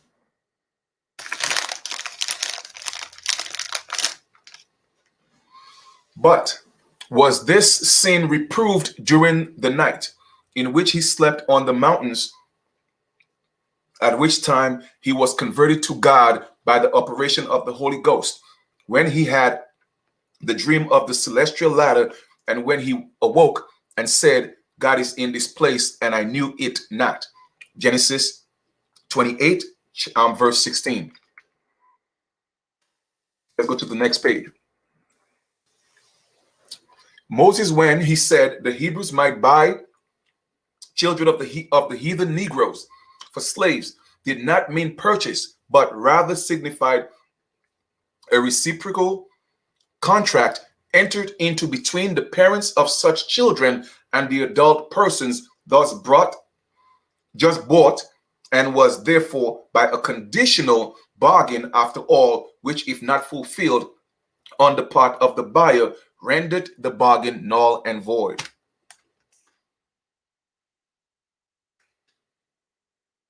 We're going to go to Leviticus chapter 20. Let me see, the 25th of Leviticus. And ye shall take them as an inheritance for your children after you, to inherit for a possession. They shall be your bondmen forever. Now, family, once again, this is the Bible. Okay, this is God in the Bible condoning slavery for all his men that they say that was inspired by God, saying that the Negro was supposed to be passed down as inheritance, okay, to the children of their slave owners. That's in the Bible. The words inherit and possession are here used in the same property sense, in no wise differing from their use when spoken in the promise of God to Abraham, Isaac, Jacob, and the Hebrews respecting the possessions of the land of Canaan, which was to be their real inheritance and possession forever, as soon as the time should come when they should enter upon it by conquest. All right, this was all in futurity when promised, as it is respected the land of Canaanites. So also was the promise of the bodies of the inhabitants for slaves. Because when you conquer a land, every possession in the land is yours. One was equally as much a promise as was the other, of such as should not be slain in the subjugation of the country. There was no difference. Okay? Meaning that they got the land, then automatically you become the slave. Okay? During this famine, Joseph not only bought all, and once again, I'm going to only the highlighted section, so some things might not sound coherent. Okay? During this famine, Joseph not only bought all the land of Egypt, but he also bought the Egyptians themselves, men, women, and children, for corn. But to this account, Joseph adds that with the cattle, Joseph bought all their slaves. From this fact, it appears that the Egyptians had slaves and that they sold them to Joseph, who did not refuse to buy them, which had it been a sin to do so, as abolitionists contend, he would not have done it, farming or no farming. Okay? Wherefore shall we die before thine eye? both we and our lands by us, and our land for bread, and we and our land will be servants, slaves unto Pharaoh. This again, therefore, was the property of the king, and it could not be parted with without an equivalent, and that equivalent was had in money, cattle, slaves, land, and finally the bodies of the Egyptians themselves, by which means they became even the slaves of Pharaoh. All right. So once again, like I told y'all before, okay, putting all this in context, the whole purpose of this lesson here is to go into the Bible, whether you think it was from a sky daddy, whether you think it was real or not, that is not the point. Okay, I am going into the Bible, okay, to prove to you that in the Bible, the God in the Bible sanctioned slavery, that the Negro, the black man, is to be slaves for the rest of his life. Okay, so therefore, slavery for the black man could never be abolished because that is not biblical.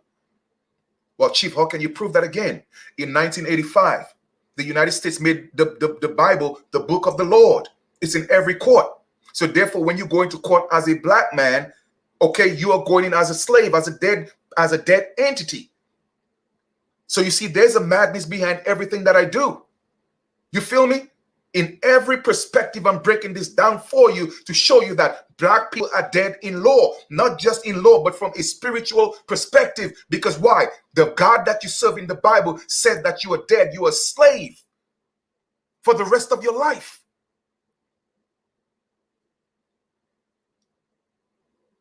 Well, I guess the pastors will not break it down to you like that. They will not break it down to you like that, huh? But you see, y'all just cannot let go. You see, that's the problem. It is an indoctrination. You cannot let go of the book. You cannot let go of the God in the Bible. That's not your God. And as a matter of fact, God is not a person. God is an action word, which means to evoke. I guarantee you, in the Bible dictionary, the word God is not even in there as a main subject, as a main topic and description. Because it's a word that was created out of thin air. It has no origin in the etymology. It means to evoke, to pour libation. It's an action word. But we'll get into that a little later. Okay? Like I said, man, cognitive dissonance. All right? My people perish for the lack of knowledge. And they refuse because they have this fear. If they let go of the book or that belief in this, what they gave you, you think you'll go to this hell that they created for you. But I'm showing you in the book itself. Okay, I'm showing you in the book itself what the book is telling you, family. The same God that you go pray to every Sunday and Saturday tell you have to be a slave for the rest of your life.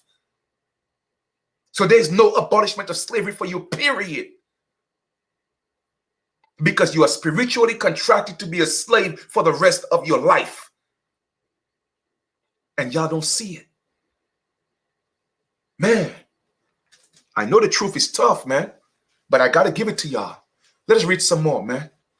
This offer was that they should receive seed at his hand and should sow the land with that seed and should forever thereafter give to Pharaoh 1/5 of the increase as the price of their redemption. That this was a generous offer and one which they might think themselves happy to be made them is shown by the remarks of Joseph on the occasion, which were as follows. Genesis chapter, I think that should be 57. If I'm not mistaken, guys, XLV11, I think that's 57, right? But y'all could see it, right? 23. All right, verse 23. Then Joseph said unto the people, behold, I have bought you this day, and your hand for Pharaoh. Now you see, Joseph was a man that was ordained by God, but Joseph bought slaves. So once again, you tell me, family, what is wrong with this picture in this book? Because every man that was ordained by the God in the Bible, they were allowed to slay, kill, murder children, rape, do all that. But yet still he get a pass. He get a pass.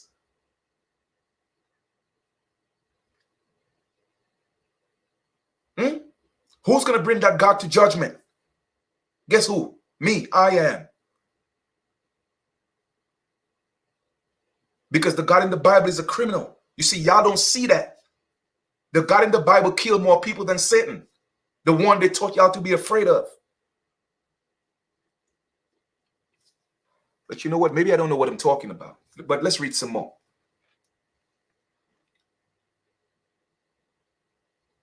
Now it says,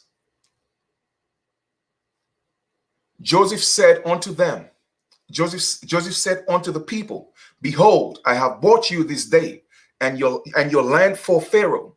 Lo, here is seed, and ye shall sow the land, and it shall come to pass in the increase that you shall give the fifth unto Pharaoh, and 4 parts shall be your own for the seed of the field, and for your food, and for your household, and for your food for your little ones. Was this a reciprocal agreement between Pharaoh and the people? Never. It was a case of the most perfect dictation on the part of the owner of the people, in which for a return of the money that had been laid out for grain during the 7 years famine, Pharaoh said, I will have 1/5 of the increase of the land forever, which in all time before was not the case, as an equivalent for my money and its interest. All right. Next side of the page, the bottom right, highlighted section. No matter what the article is, as the power of the custom, it is able to make anything an article of trade, which is tangible, human being, an ox, or a piece of land. In other words, they're telling you that the Bible said that, okay? Anything that is tangible, whether it's a human being, an ox, or a piece of land, guess what? It could be owned. It could be owned. So my brothers and sisters that are here calling yourself black, because of the identity that you have chosen, okay, you are owned. Okay? You are owned. Go tell Uma that. Why he ain't breaking it down to y'all like that? Okay? But anyway, maybe I don't know what I'm talking about, right? Let us read some more. Next page, right side of the screen, highlighted section only.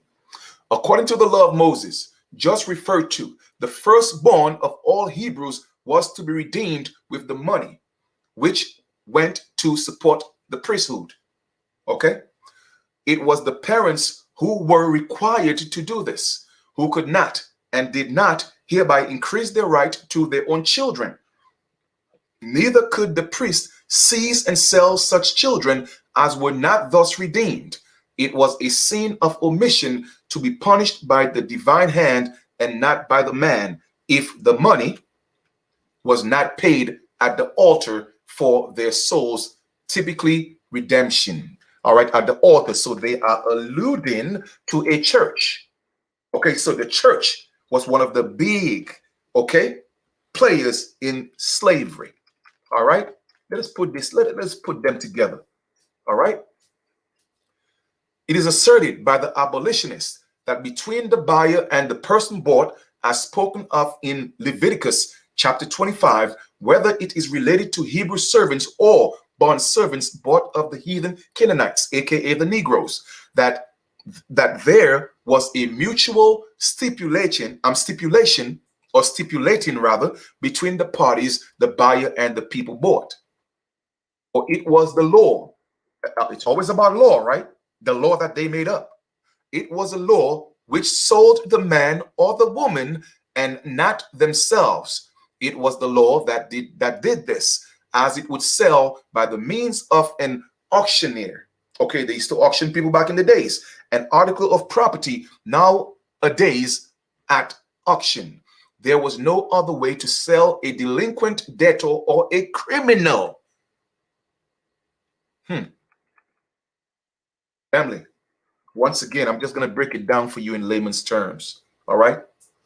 The Bible was written, okay, to enslave the entire world, to justify that slavery is justifiable from an imaginary God that they created. Now, for those of you, whether you want to believe it or not, I'm not here to convince you of anything. I'm just here to give you the truth. I know it's hard truth. I know it's tough truth. All right. But we are into a different age of enlightenment, an age of awakening, an age of truth. And only the truth will set you free. Let go of the curse, family. Let go of that God in the Bible. That's not your God. That's not your Savior. All right. That's the one that enslaved you because it was created. It's not real. Okay. That was created by man. You feel me? Let us read some more. There is a case, however, stated in this same chapter, the 25th of Leviticus, occupying from the 47th to the 55th verse, inclusive, where it is shown that a poor Hebrew might sell himself to his rich neighbor, in which no doubt there was of necessity and also of propriety, a stipulating of terms on the part of the man selling himself and the man who might buy him. This case we cannot see deferred any way from a man hiring himself or out till such time as his wages should pay the debt, or to the end of his life, if he would, as have many in all ages. But as to the Negro or the Canaanites, bondman, there was none, as it related to compensation in the light of wages, or of promised freedom, except eye and tooth cases. Not even the jubilees could reach their condition, as their state of servitude was to be forever. From generation to generation, they were to be the everlasting possession or property of the Hebrews, their masters, to be disposed of will, by sales, by gifts, or in any other way. That is, yes, you so-called black people. All right? That's what your Bible is saying. Not me, not Chief Kalanago. Okay? It's in your Bible. There is, in the law of Moses, a very great distinction made between the stranger servant, the bought Hebrew servant, the hired Hebrew servant, and the bond servant, of the Canaanites, as was proper. For all the other kinds of servants were, in some way, of the Hebrew or Abrahamic lineage, descended through various channels from the blood of Shem, as before shown, who were not to be oppressed as slaves and ruled over with rigor, in the particular, as were the bondservants of the Canaanites or the Negro race. Okay? Our reasons for this belief we shall give as some as we have read the law on the subject of the great jubilee and its immunities. See Leviticus chapter 25, verse 8 to 10, 13 as follows. And thou shalt number 7 Sabbaths of years unto thee, 7 times 7 years, and the space of 7 Sabbaths of years shall be unto thee 40 and 49. Then shalt thou cause the trumpet of Jubilee to sound on the 10th day of the 7th month. In the day of the atonement shall ye make the trumpet sound throughout all the land. Once again, let Chief Kalanago put that in perspective for y'all. Let me show you that what we are dealing with is an extension of the same Bible, of the same laws that we are dealing with. Because why? Donald Trump, the trumpet had to sound in the year of Jubilee and make way to re-establish the freedom, bring back the republic for, again, the slave masters, the pale race. Okay? That's the trumpet that had to sound. Donald Trump. Let me tell y'all something. All of this was already pre-planned. It did not come from no God in the sky. I promise you that. Okay? I promise you it did not come from no God in the sky. Y'all gonna learn. Y'all are going to learn. Y'all are going to learn. All right, let's read some more. And ye shall hallow the 50th year and proclaim liberty throughout all the land, unto all the inhabitants thereof. It shall be the Jubilee unto you, and ye shall return every man unto his family. In the year this Jubilee, ye shall return every man to his possession. Let's read some more. That this great Jubilee did not refer to the case of the slaves or bond servants. We learn from the fact that the slaves had no possessions in the country at all. Okay, and as the Hebrews at the time the law was given were instructed in the very dialogue itself to destroy and dispose all the Canaanites of their country. Okay, when they should begin to enter upon it by war and conquest, how therefore could the Jubilee in the phraseology have had the least allusion to that people in their favor? The supposition is wholly unattainable. In other words, the Jubilee wasn't for the Negroes, because why? They had no possession. Okay, if you have no ties to a land, family, you are considered property. Why do you think in the Americas they had to take us away from our allodial aboriginal titles and just say, hey, you are African continent? That means you are tied to no specific land. So therefore you are a bondsman or woman. You are a slave. It is right there in the Bible. You feel me? I know this is hard truth. It is tough truth, but I got to give it to y'all because, you know, at that time, between 2:30, 3 o'clock and 4 o'clock, great things be happening all around, the universe. So I'm pouring these gifts into you. All right? Let's read a little more. But to the Hebrews, one and all who should sell or lose their family possessions of land, the Jubilee should be their great emancipator and restore their rights. This and nothing but this was the liberty proclaimed to all the inhabitants, as read the 10th verse above quoted, which is qualified or explained the 13th and relates only to the land and the impoverished Hebrews who were to return every man to his possession. But the Canaanites, in the view of the law, had no possession in the land of Canaan at all, nor families in the eyes of the law. How, therefore, can it be supposed that the immunities of the greater Jubilee could reach the case of any other race than the Hebrew themselves? Overturn this conclusion, he that can. Next page, highlighted section. Exodus 21, 26 and 27. And yet it is written in the same chapter, namely the 21, chapter 21, and the 20th and the 22nd verse, that, open quote, if a man smite him, his, manservant or his maid servant with a rod, and he or she die under his hand, he shall surely be punished. Notwithstanding, if he or she continue a day or two, he shall not be punished, for he was his money. Okay, slavery was money. It was a business, right? As to the Hebrews trafficking in the pale and purchase of slaves, it is contended by abolitionists that they did not, and that no sale of the kind can be found in the scriptures. But to refute this notion, we have only to refer to Exodus chapter 21, verses 7 to 11, where, in a certain case which the reader can examine for himself or herself, it is said that a man who might buy a maid servant of a Hebrew father, and if she did not please him, the purchaser, then he might let her be redeemed to get his money again, which she had cost him. But to sell her unto a stranger nation, he have no power.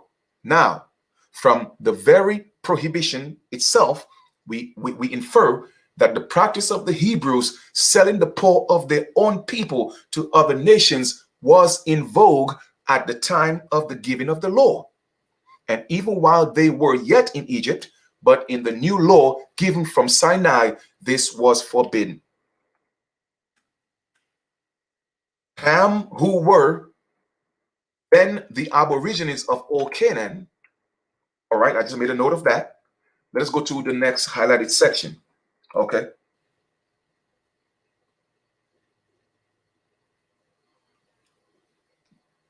Man, listen, man. Once again, if y'all think that's God's word, y'all go ahead and do what y'all want to do. Okay. But y'all could go ahead and stay indoctrinated, because y'all don't want to hear the truth at all. It's right there in the Bible.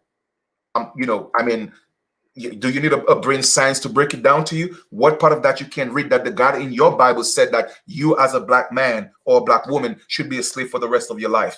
How is that playing with the word? See, that's the problem. Cognitive dissonance. That's the problem. You feel me? That's the problem. All right. Let us read some more.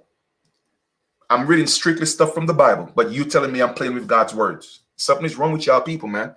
Anyway, Exodus chapter 21:7, that they should make a distinction between the Hebrew servants and the servants of the Canaanites, the Canaanites. Description. The former, they might deal in among themselves only in the way the Lord directed, but the latter they might sell to whom they would, to strange nations and all. There should, in this aspect, be no prohibition, as there was and should be in the other, the Hebrew servants. The selling of the bondman by among the Hebrews from other clause in the law of Moses, and is of similar import with the one just cited. It is prohibited. It prohibited their dealing in slaves or servants of them of their own blood, in the same way they might deal in the slaves of the Negro character. See Leviticus chapter 25:42 as follows: For they, the Hebrews, are my servants, which I brought forth out of the land of Egypt. They shall not be sold as bondsmen or as absolute slaves. By this mode of phraseology, what else can be understood that while the Hebrew were forbidden to sell their own blood as bondmen out of the country, they might, however, buy and sell heathen Negro men for bondmen, and thus traffic them as an article of trade and commerce, or commerce. Right. When I finish this section, I'm gonna conclude this this first lesson, and then I will do a part 2. All right.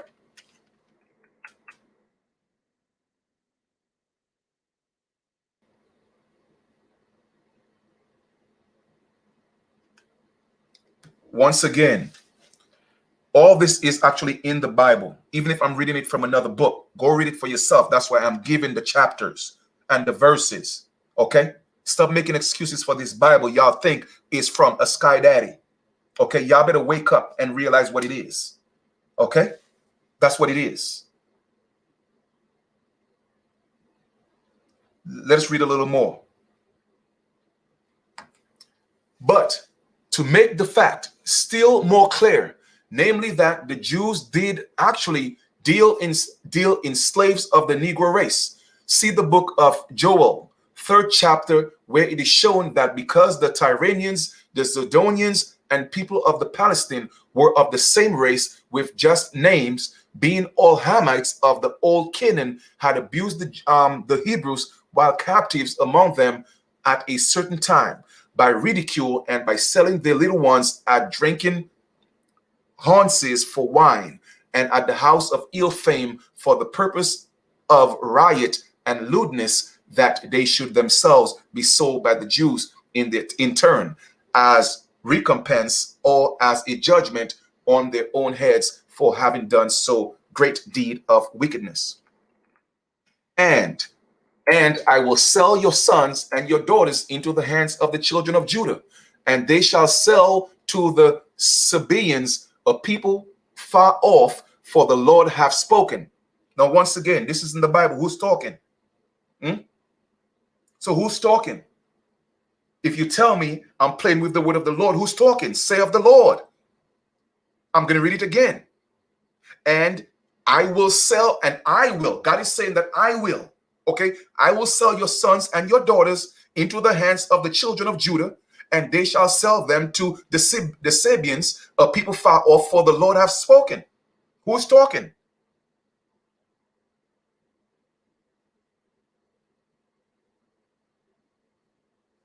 Go to the Bible. You know what? That's what I should have did. I should have actually gone into the Bible and pull up those verses. But anyway, y'all could go read it for yourself. Like I said, cognitive dissonance. All right. If this is not for you, leave. Okay. Free Papu, whatever your name is. If this is not for you, leave. I mean, I'm just saying, like, you know what I mean? Like, hold on for 1 second. Because, you know, y'all just, you know, cognitive dissonance is something crazy, man. It's something crazy. Because y'all are indoctrinated. It's right there in the book and you're reading it. But yet still you're saying that, no, you know, I'm playing with it. No, I'm not playing with it. I'm giving you what the book is saying. All right. That's straight from the Bible. The Lord is speaking. Okay. Here it is certainly stated that the Jews might and actually should sell the people of Palestine who were of the race of Ham, the heathen Negroes of all Canaan, which was fulfilled as follows. The Jews had been made in the great numbers prisoners of war and carried away into captivity by the Tyrians prior to the time of Joel the prophet, and was sold to the Grecians who dwelt about the western end of the Mediterranean, now known as Spain and Italy, for west of Judea, but were released by Alexander the Great, who was a Greek, and by his successors when they returned again. All right, man, listen, all that stuff is there, man. All that stuff is there. Hold on for 1 second. Give me 1 second. Okay. Let's go to the next. Warriors, all right, had made a conquest of Tyre, which the reader will not forget was a Canaanite or Canaanitish city and kingdom. He reduced all the lower orders of the people to a state of slavery, men, women, and children amounting in 30,000 at one time, who were sold on the spot to whoever would buy them. And besides this, when Artaxerxes Ochus destroyed Zidon, another city of the old Canaan, and had reduced the captives to be sold as slaves, the Jews, as Joel had foretold, were present and bought as many as they could and sold them again to the Sabians, a people dwelling far to the east of the old Phoenician or Palestinian Arabian deserter, bordering on the Sea of Arabia, which is an arm or day of the Indian Ocean, a distance of full 600 miles from Sidonia, their native country, among which people they are slaves to this day, as also both Indies, Hindustan, which is the original name for India, and in all Asia. Here we see the Jews by the direct province. Once again, here we see the Jews by the direct province of God in the fulfillment of the prophecy of Joel, as well as in accordance with the laws of Moses, not Chief Kalanago saying, the Bible, Moses and Joel, and his curse of Noah, where Noah cursed his son Ham, the black people, speculating in the purchase and sale of vast droves of Negroes of Tyre and Zidon, as in often done nowadays with the same race of people in the United States. Once again, I'm not making it up. And parts of Europe, notwithstanding the recent agreement among the powers of the Christian dome, making it piracy to do so, so careful in the divine veracity of its honor. Right? Like I said, this is the last one. I'm gonna just finish up this last section, and then I'll shut this down. Let us go to Second Chronicle chapter 9, verse 21. In the wars the Jews had with the Ethiopians and Labans from Africa, as in the case of Asa, one of the kings of Judah, about 900 years BC. See 2 Corinthians chapter 14. All right. Once again, the reference is there. I'm not making this stuff up. All right. So once again, Ham in the Bible are black people. Go look it up. In that war, Zerah, the black king of Ethiopia, had 1,000,000 of men with whom he invaded Judea and was wholly defeated by Asa, for God fought the battle.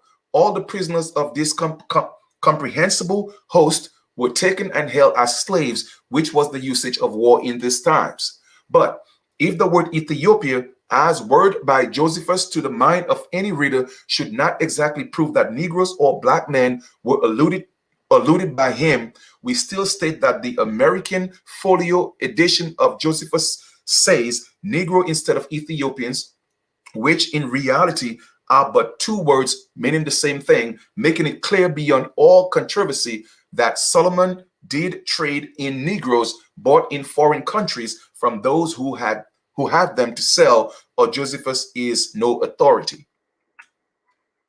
That King Solomon had slaves in abundance is written by his own hand, which writing is still extant, and that he bought them is also stated by him, and that from the slaves thus bought or otherwise procured in the Negro countries, he raised others as do the owners of the slaves at the present time. For the proof of the above, see Ecclesiastes chapter 2, verse 7 as follows: I got me servants and maidens, and had servants born in my house. Now Solomon was a preacher or a minister of the religion, as well as king, as he calls himself, thus in chapter 1, verse 1 of Ecclesiastes. And if such a man, once again, if such a man had slaves of Negro race, as to enslave any other people was not tolerated by law, why is that ministers of the religion at the present time may not also have them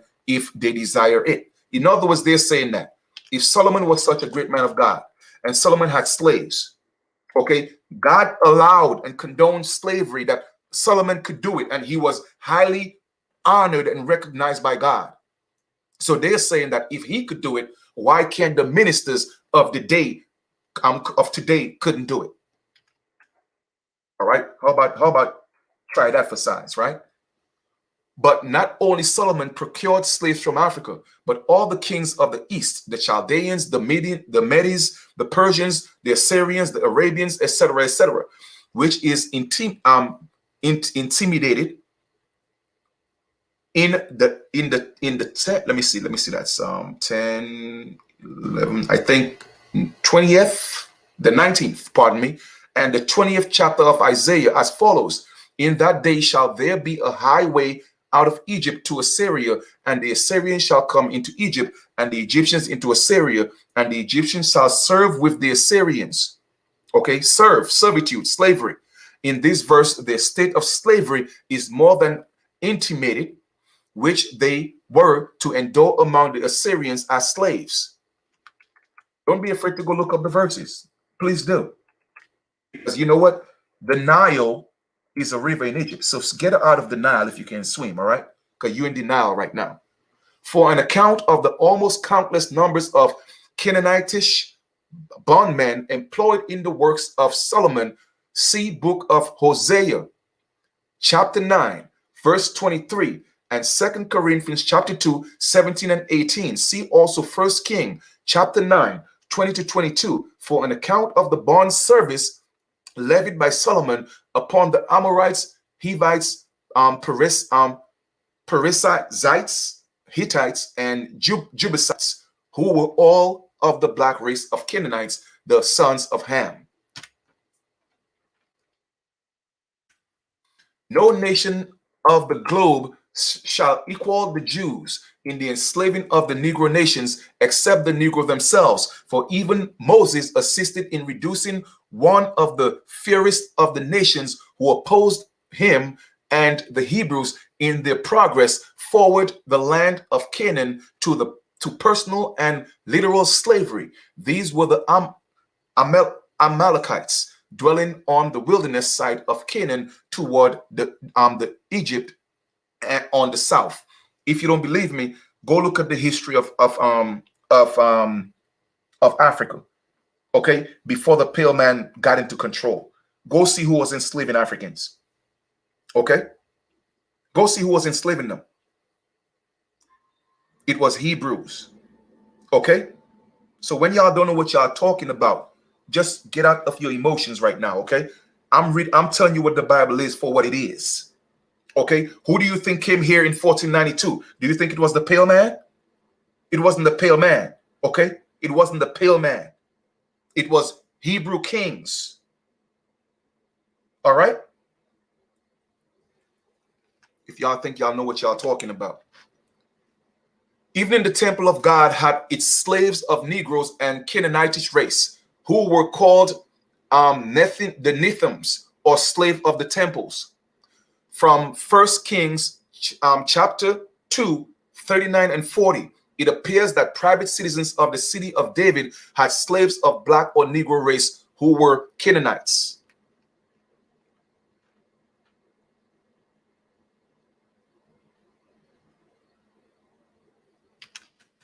If you don't know what Ham means or Ethiopia means in the Bible, it states in the Bible that they are black.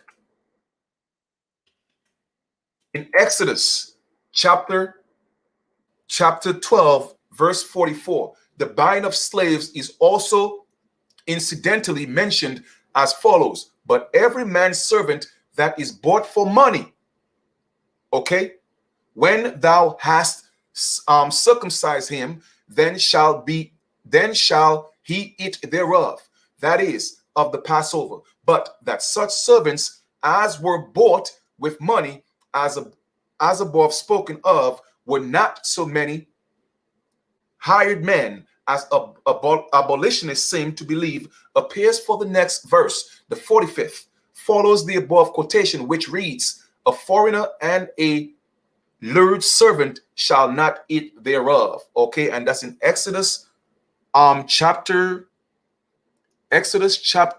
12, verse 44. All right, let me see how long I've been on here. I've been on for an hour. Wow, over 3 hours. All right, give me a second, guys. Let me just give me 1 second here. All right, let me just drink some water and take a quick little pause. I want to finish up this section. Exodus chapter 12, 44. Exodus 12, 44. Give me 1 second, please. Exodus 12, 44.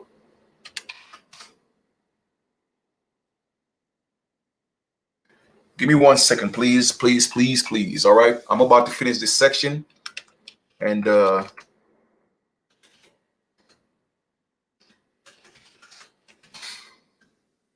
all righty, give me 1 second. 1 second, please.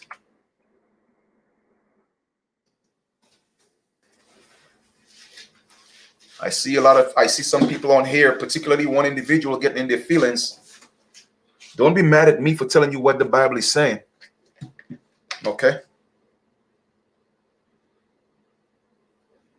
And let's just give you the benefit of the doubt. So let's just say, I mean, we know that in the Bible it says Ham and, is black. So let's just say that they were not. The Bible is still condoning slavery. So what are you talking about?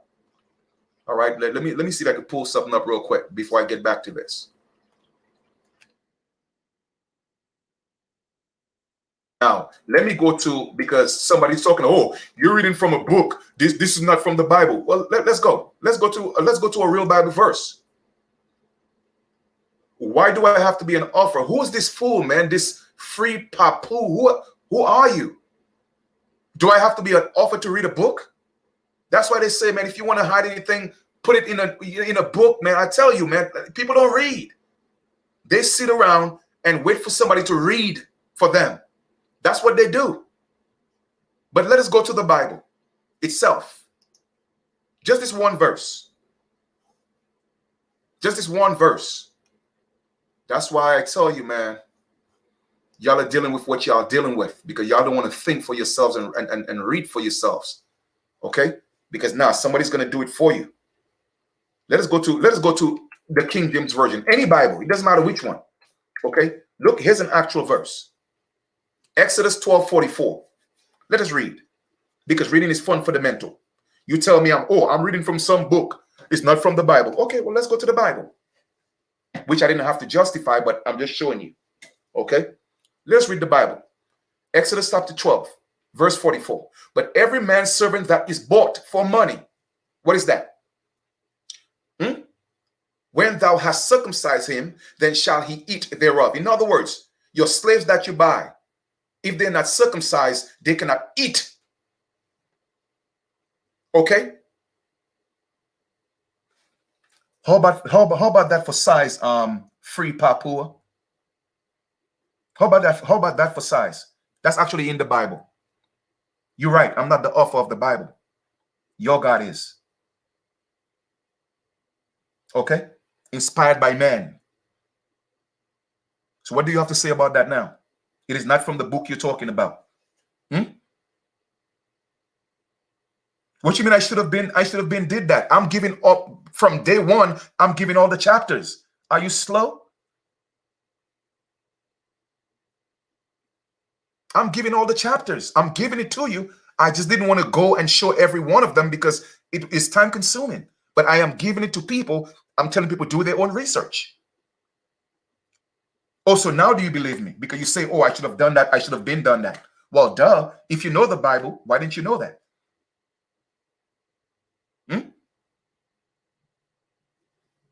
So what do you have to say now? It's actually in the Bible. Go read it yourself. So do you believe now that your God in the Bible said that it's okay to have slaves? Or now you're telling me, you know what? Let me continue reading, man. I ain't got time for. Obviously, you're a little slow. Let me go to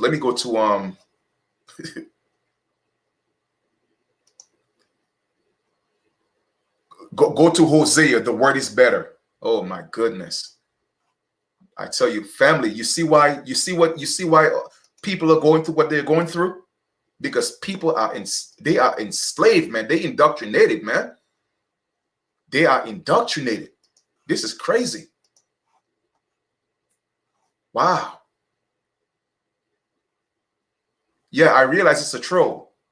Let them keep, you know what? And I respect everybody's opinion. So I'm not gonna block them because I don't want people to think that I'm just coming on here and telling people, hey, this is what you have to believe before because I said it. No, you're entitled to your opinion. But if you're going to continue to be a pain in the butt when I'm actually going in the Bible and showing you itself, you know what I'm saying? Then that means you're actually here to distract. You feel me? That's what you're here to do. All right. I just gave you the verse. I went to an actual Bible and show you. And I'm from day one since I've been reading every scripture telling you what it is and where the book is coming from. You feel me?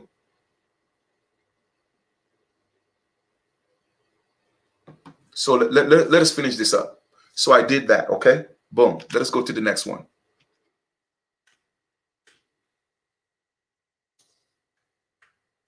In these countries, Egypt and Canaan, there were at this time no other people but the aboriginal Negroes. The people after known as the Ishmaelites, or Arabs did not then exist, nor had the white nations of men penetrated those countries by the north, where they first settled after the flood.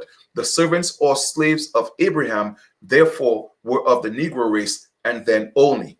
Abraham was not ignorant of the fact of Noah in the relation to the people, nor of their naturally low cast of mind, on which account he felt for them and bought as many as he could out of pity, as under his protection they were much more happy than in a state of freedom. From Genesis chapter 26, 13 and 14, we learn that Isaac, the son of Abraham, had a vast host of slaves at the time he dwelt in Gerar among the Philistines, who were, as before said, a branch of the family of Egypt. The account is as follows. And the man Isaac waxed great and went forward and grew until he became great. For he had possessions of flocks and possessions of herds and great store of servants, and the Philistines envied him. In this trait of patriarchal history respecting their wealth, it seems that their slave properties is mentioned and mixed up with the inventory, the same as the account of flocks and herd, making no difference between them.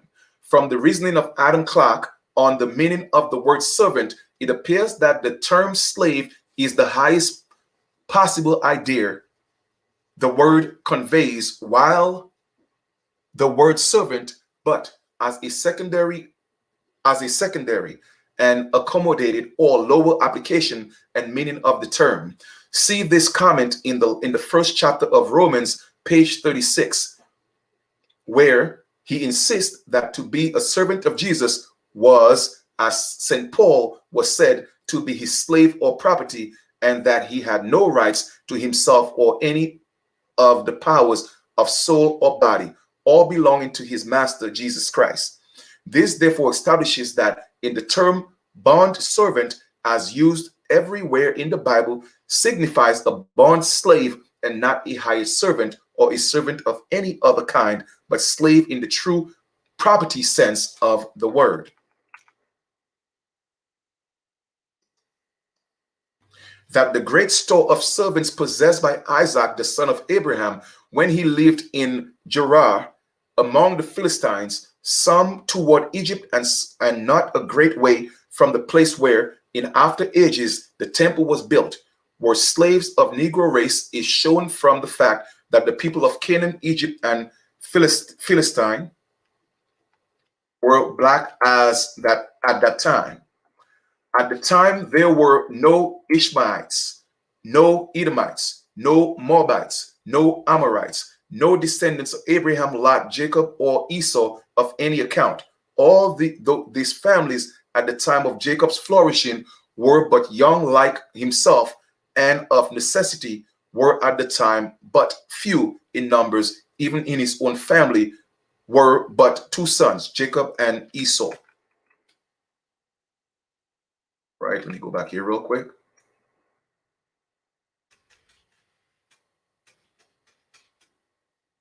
Now, abolitionists, in order to make sport of the opinion that the Jews, when they had got possession of Canaan, made slaves of the people instead of hiring them, ask with a lair how they did it. All that stuff, if you read, right? But of this query, there is no need.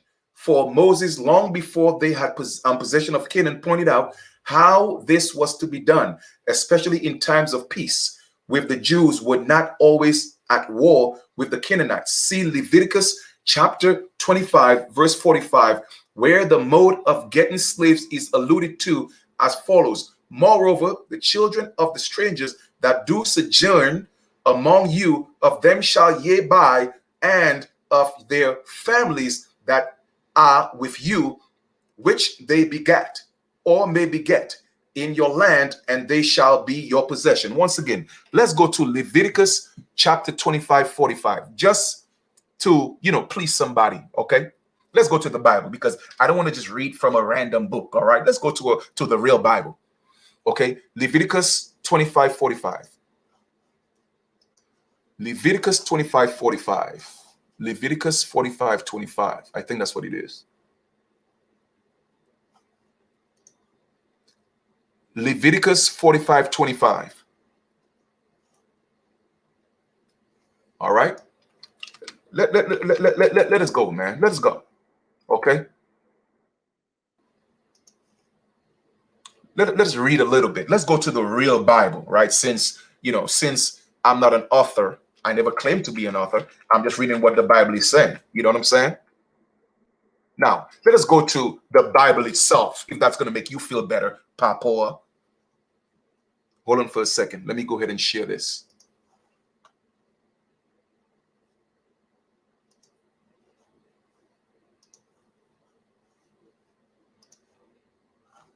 Let us go to Leviticus Let's go to the Bible, family, because the book is misquoting scriptures based on this individual, this troll. So let's read that for a second. Leviticus 25:45.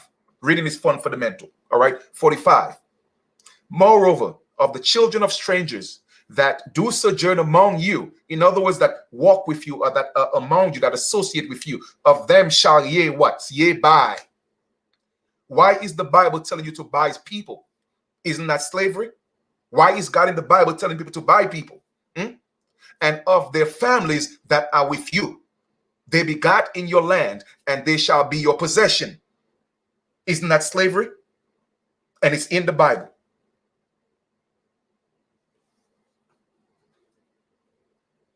All right. Let me just finish up this section, and I will have to do a few more parts because I want to get to everything here. All right. Even it brings you up, and it tells you about what's happening and why Christianity was brought into the Americas from the colonization society family. This is deep. So like I tell people, man, if y'all cognitive dissonance is, I'm telling y'all, man, I could use some colorful words, but my mother might listen to this.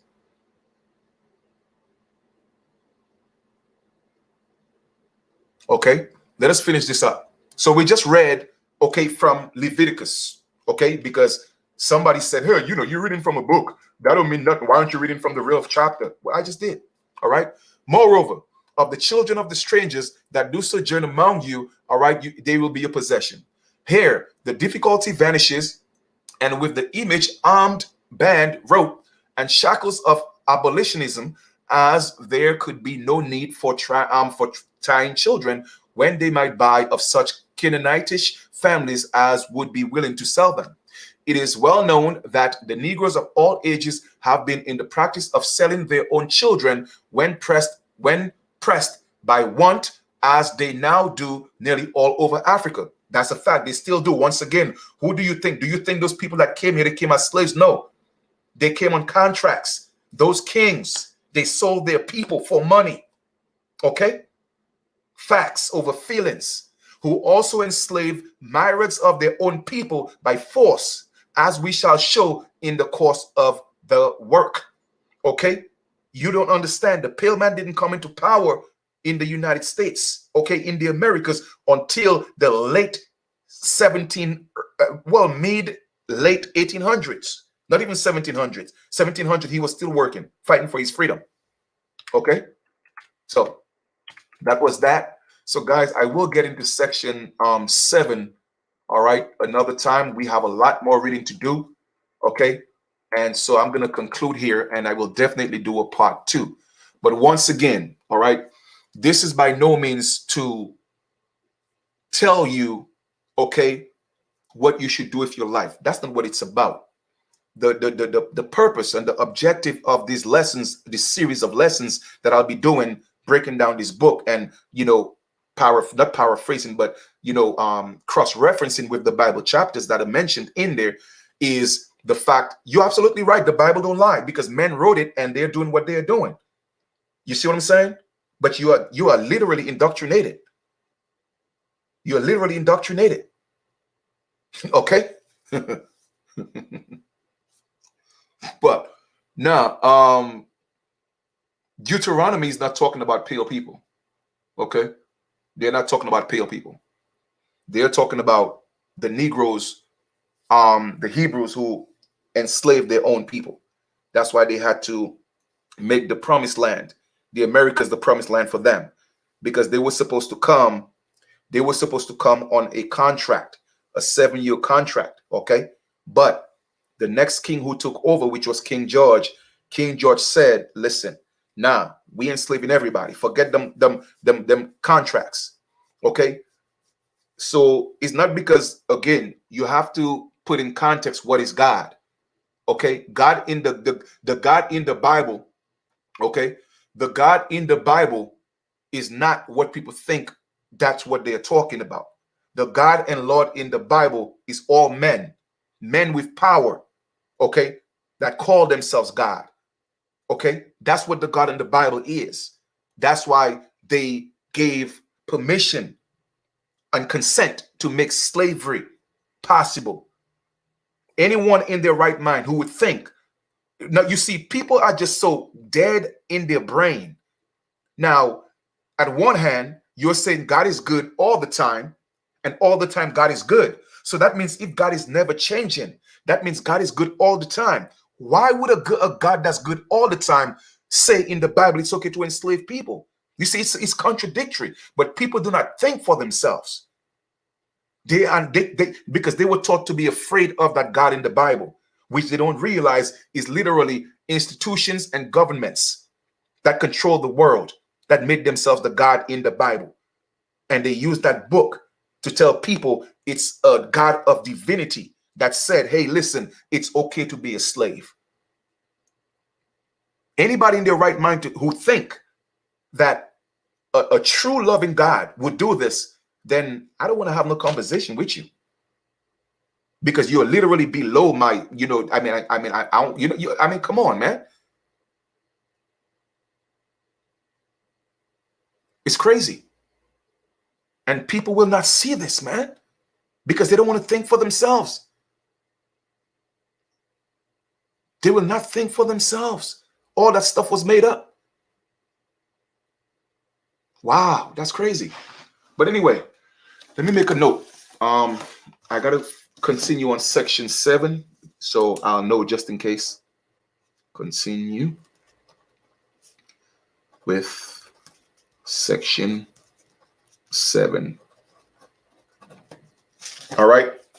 And as promised, I'm going to go ahead and put that book on the site right now, because I'm about to conclude this live. So like I said, the purpose of this series of videos I'll be doing on this book and cross-referencing the Bible is to show you that in the Bible, okay, whatever God that's in the Bible made slavery legal, okay?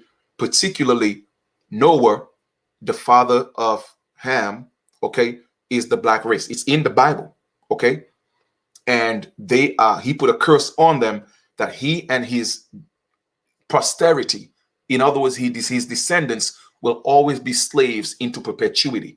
And it was co-signed by God in the Bible, because Noah was one of the most righteous men in the Bible. You feel what I'm saying? You did? So that's one thing to point that out. Another purpose of the lesson is to prove to you, not just in law, okay, in the days that we live in right now, that black means dead in law, and black is a curse. It means that you are forever a slave, not just in law, but also from a spiritual perspective. You see what I'm saying? From a spiritual perspective, it means that even God ordained the black Negro race to slavery for the rest of their lives based on the Bible. Now, it doesn't mean that have to be your reality. You see, it's only your reality because you accept the Bible as the truth, as your truth. You see what I'm saying?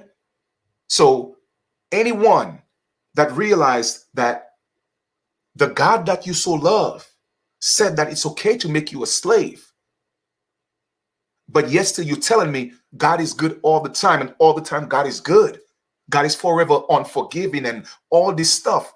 Why would your God say it's okay to make you a slave? Or even if it's not you, people in general. Why is that? So obviously, if you cannot think for yourself and realize this is not about a spiritual, okay, and I'm going to use that word very lightly, divine essence, that's not what they're talking about. They're talking about men who took the book, created the book, all right, and gave people the perception that this is a sky daddy in the sky that said it's okay to enslave them.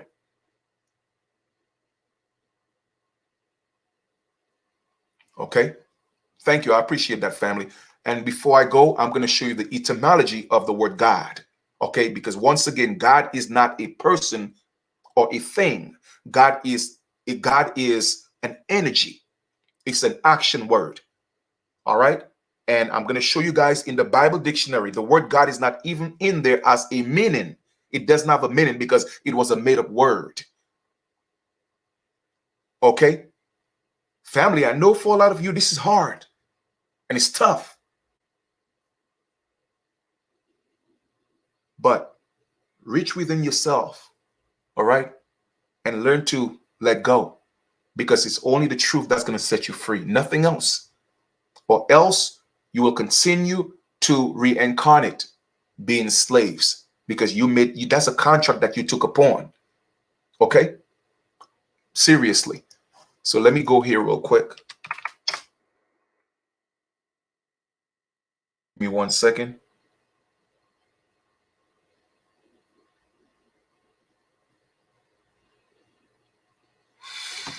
Let's go look at the etymology. Etymology of God. And for all those, again, you know what? If we were to really call anything Jesus, just know that it would have been Yeshua. That is the original name, if that were to be the case. So for all of you using Jesus, y'all still disrespecting your Savior by calling him Jesus instead of Yeshua. All right, so when y'all don't know what y'all talking about, man, y'all can chill. Give me 1 second here.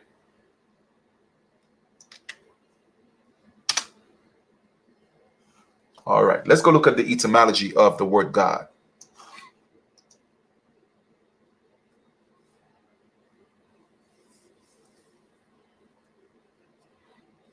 Okay. Just to show you, God is an action word, okay?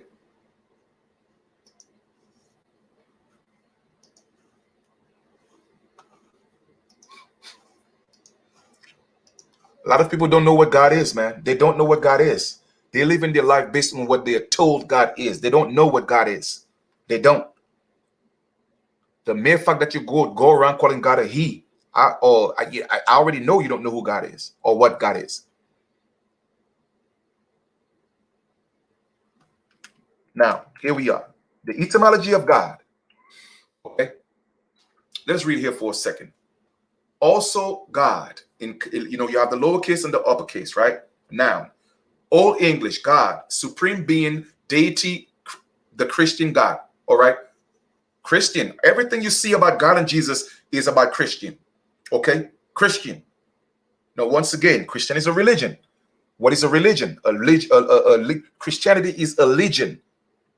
Okay. Religion to bring back the army. So Christianity is an army. Keep that in mind. Just like Judaism and just like Islam, they are all armies. Okay. So supreme being, deity of the Christian God, image of a God, godlike person. All right.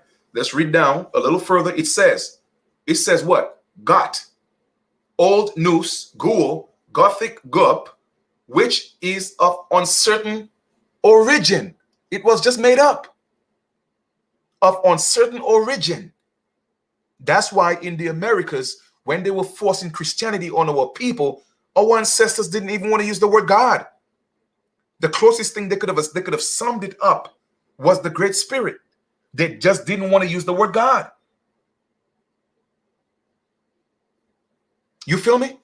So it's of uncertain origin. However, that is which invoked. That is what God is. That is which invoked. Source of old church Slavonic, zovu, to call. Sanskrit, huta, invoke.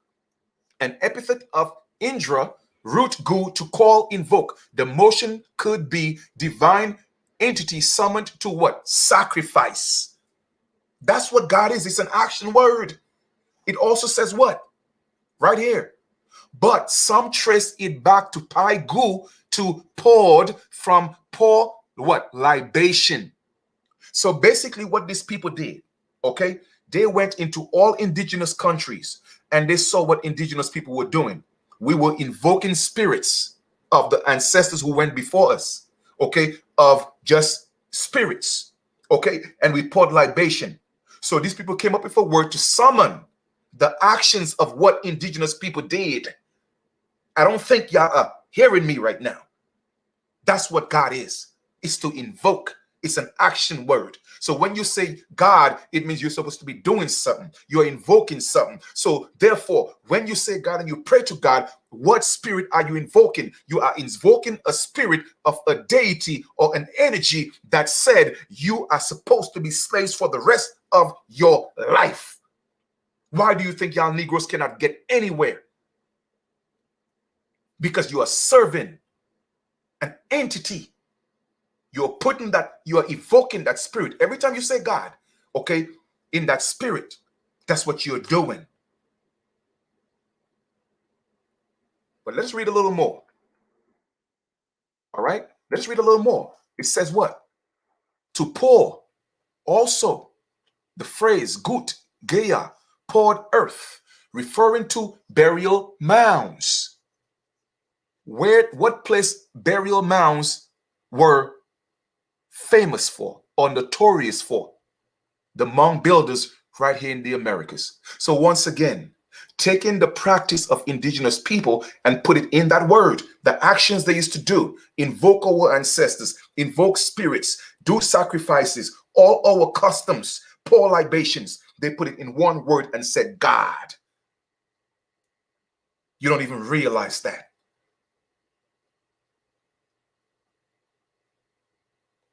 Okay, let us read again. Given the Greek facts, the Germanic form may have referred in the first instance to the spirit immanent in a burial mound. Our ancestors were invoking spirits of our people in burial mounds, pouring libations, invoking them. Okay? Let us go down a little further. Here's a little something that might surprise y'all. That's why when I hear people talking about God and he, I know you don't know what you're talking about. But let us read the next part of this etymology, and I will just close it off for this AM, okay? Originally, a netter, noun in Germanic, the gender shifted to masculine after the coming of Christianity. So in other words, Christianity took your God and make it a man when it was being acknowledged as a feminine divinity. I'm done. I'm going to drop the mic now. I'm going to drop the mic now. Okay? Because energies, all right, that indigenous people used to subscribe to, a lot of those energies were feminine energies. Okay? So it was always, hence, the Madonna and Child that's being worshipped in Europe, even up to this day. The original ones are so-called black. You feel what I'm saying? That's all it is, family. That's it. Okay? That energy God to evoke, it was done from a feminine perspective. Christianity came and make it a patriarchal thing. Why do you think the world is upside down right now? Because there's no balance. All right, guys.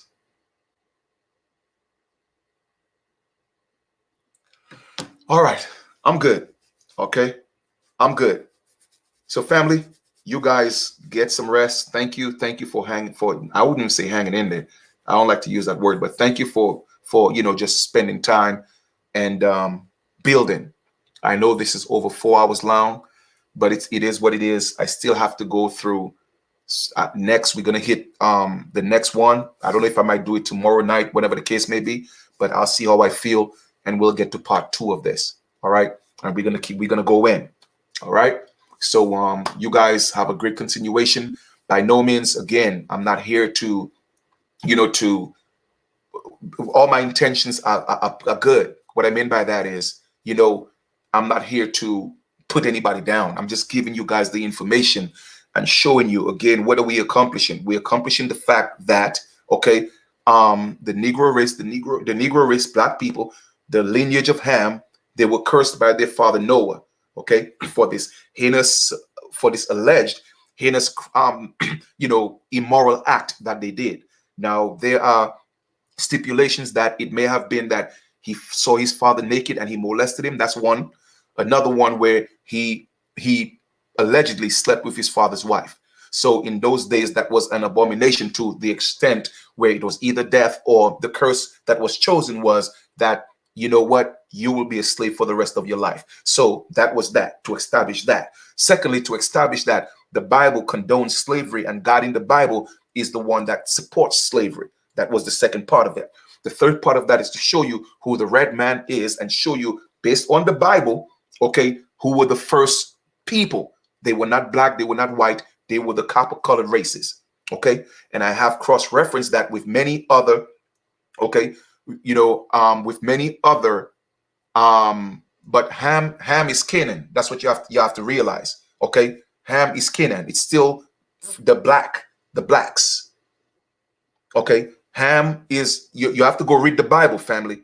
Go read the Bible. Canaan is one of Ham's son, okay? Canaan is one of Ham's son. So if his children are supposed to be cursed, then who's Canaan? That's why I tell y'all, get out of your emotions and go read the stuff, okay? If Ham was cursed, and then Canaan is his son, and he said your children, your posterity is supposed to be enslaved for the rest of their life, what does that make Canaan?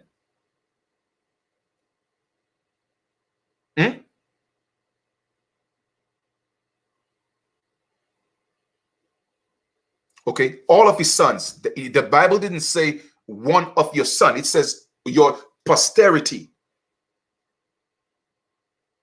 But anyway, so that was that. Okay, now the next part of that is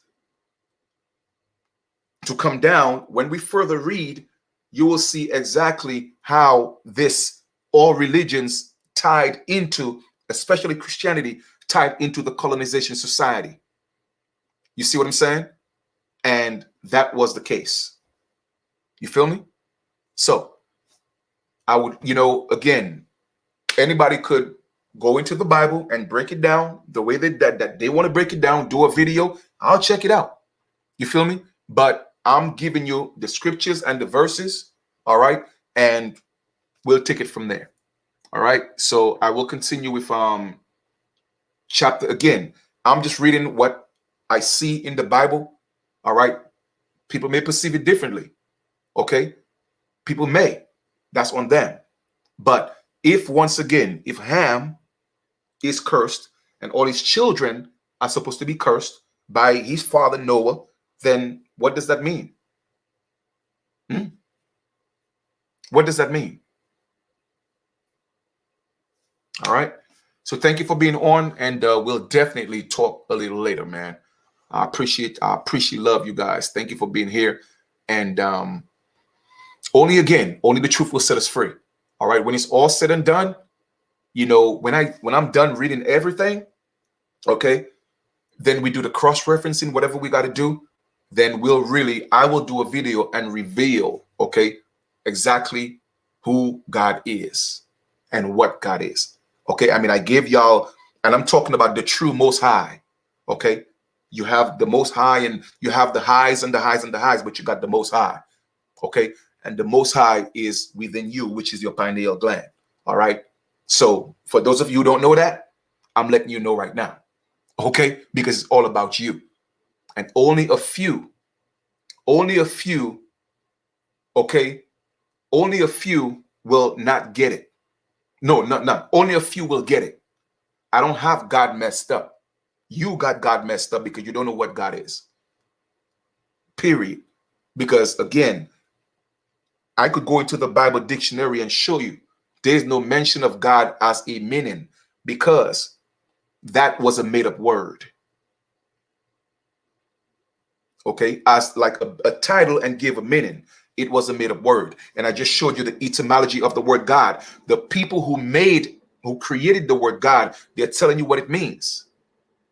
Okay. Okay. It says, cursed be Canaan.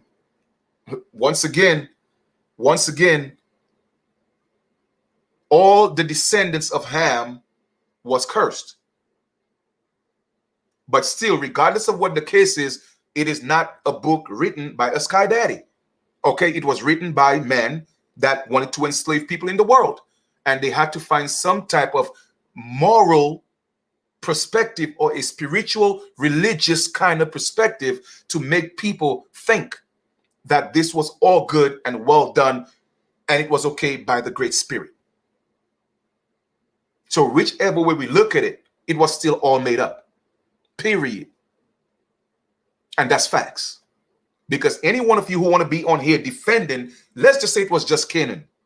Why would you defend a God, okay, that turned people into slaves? What you mean nobody could know God? You see, that's for me too. That's my exit. That's my exit. Because to know God, you got to know yourself. So once again, I see I have a lot of indoctrinated people on here. So guys, I love y'all. Enjoy the rest of your continuation. Get some rest. I'm about to get some rest, and we'll talk a little later. All right, take care.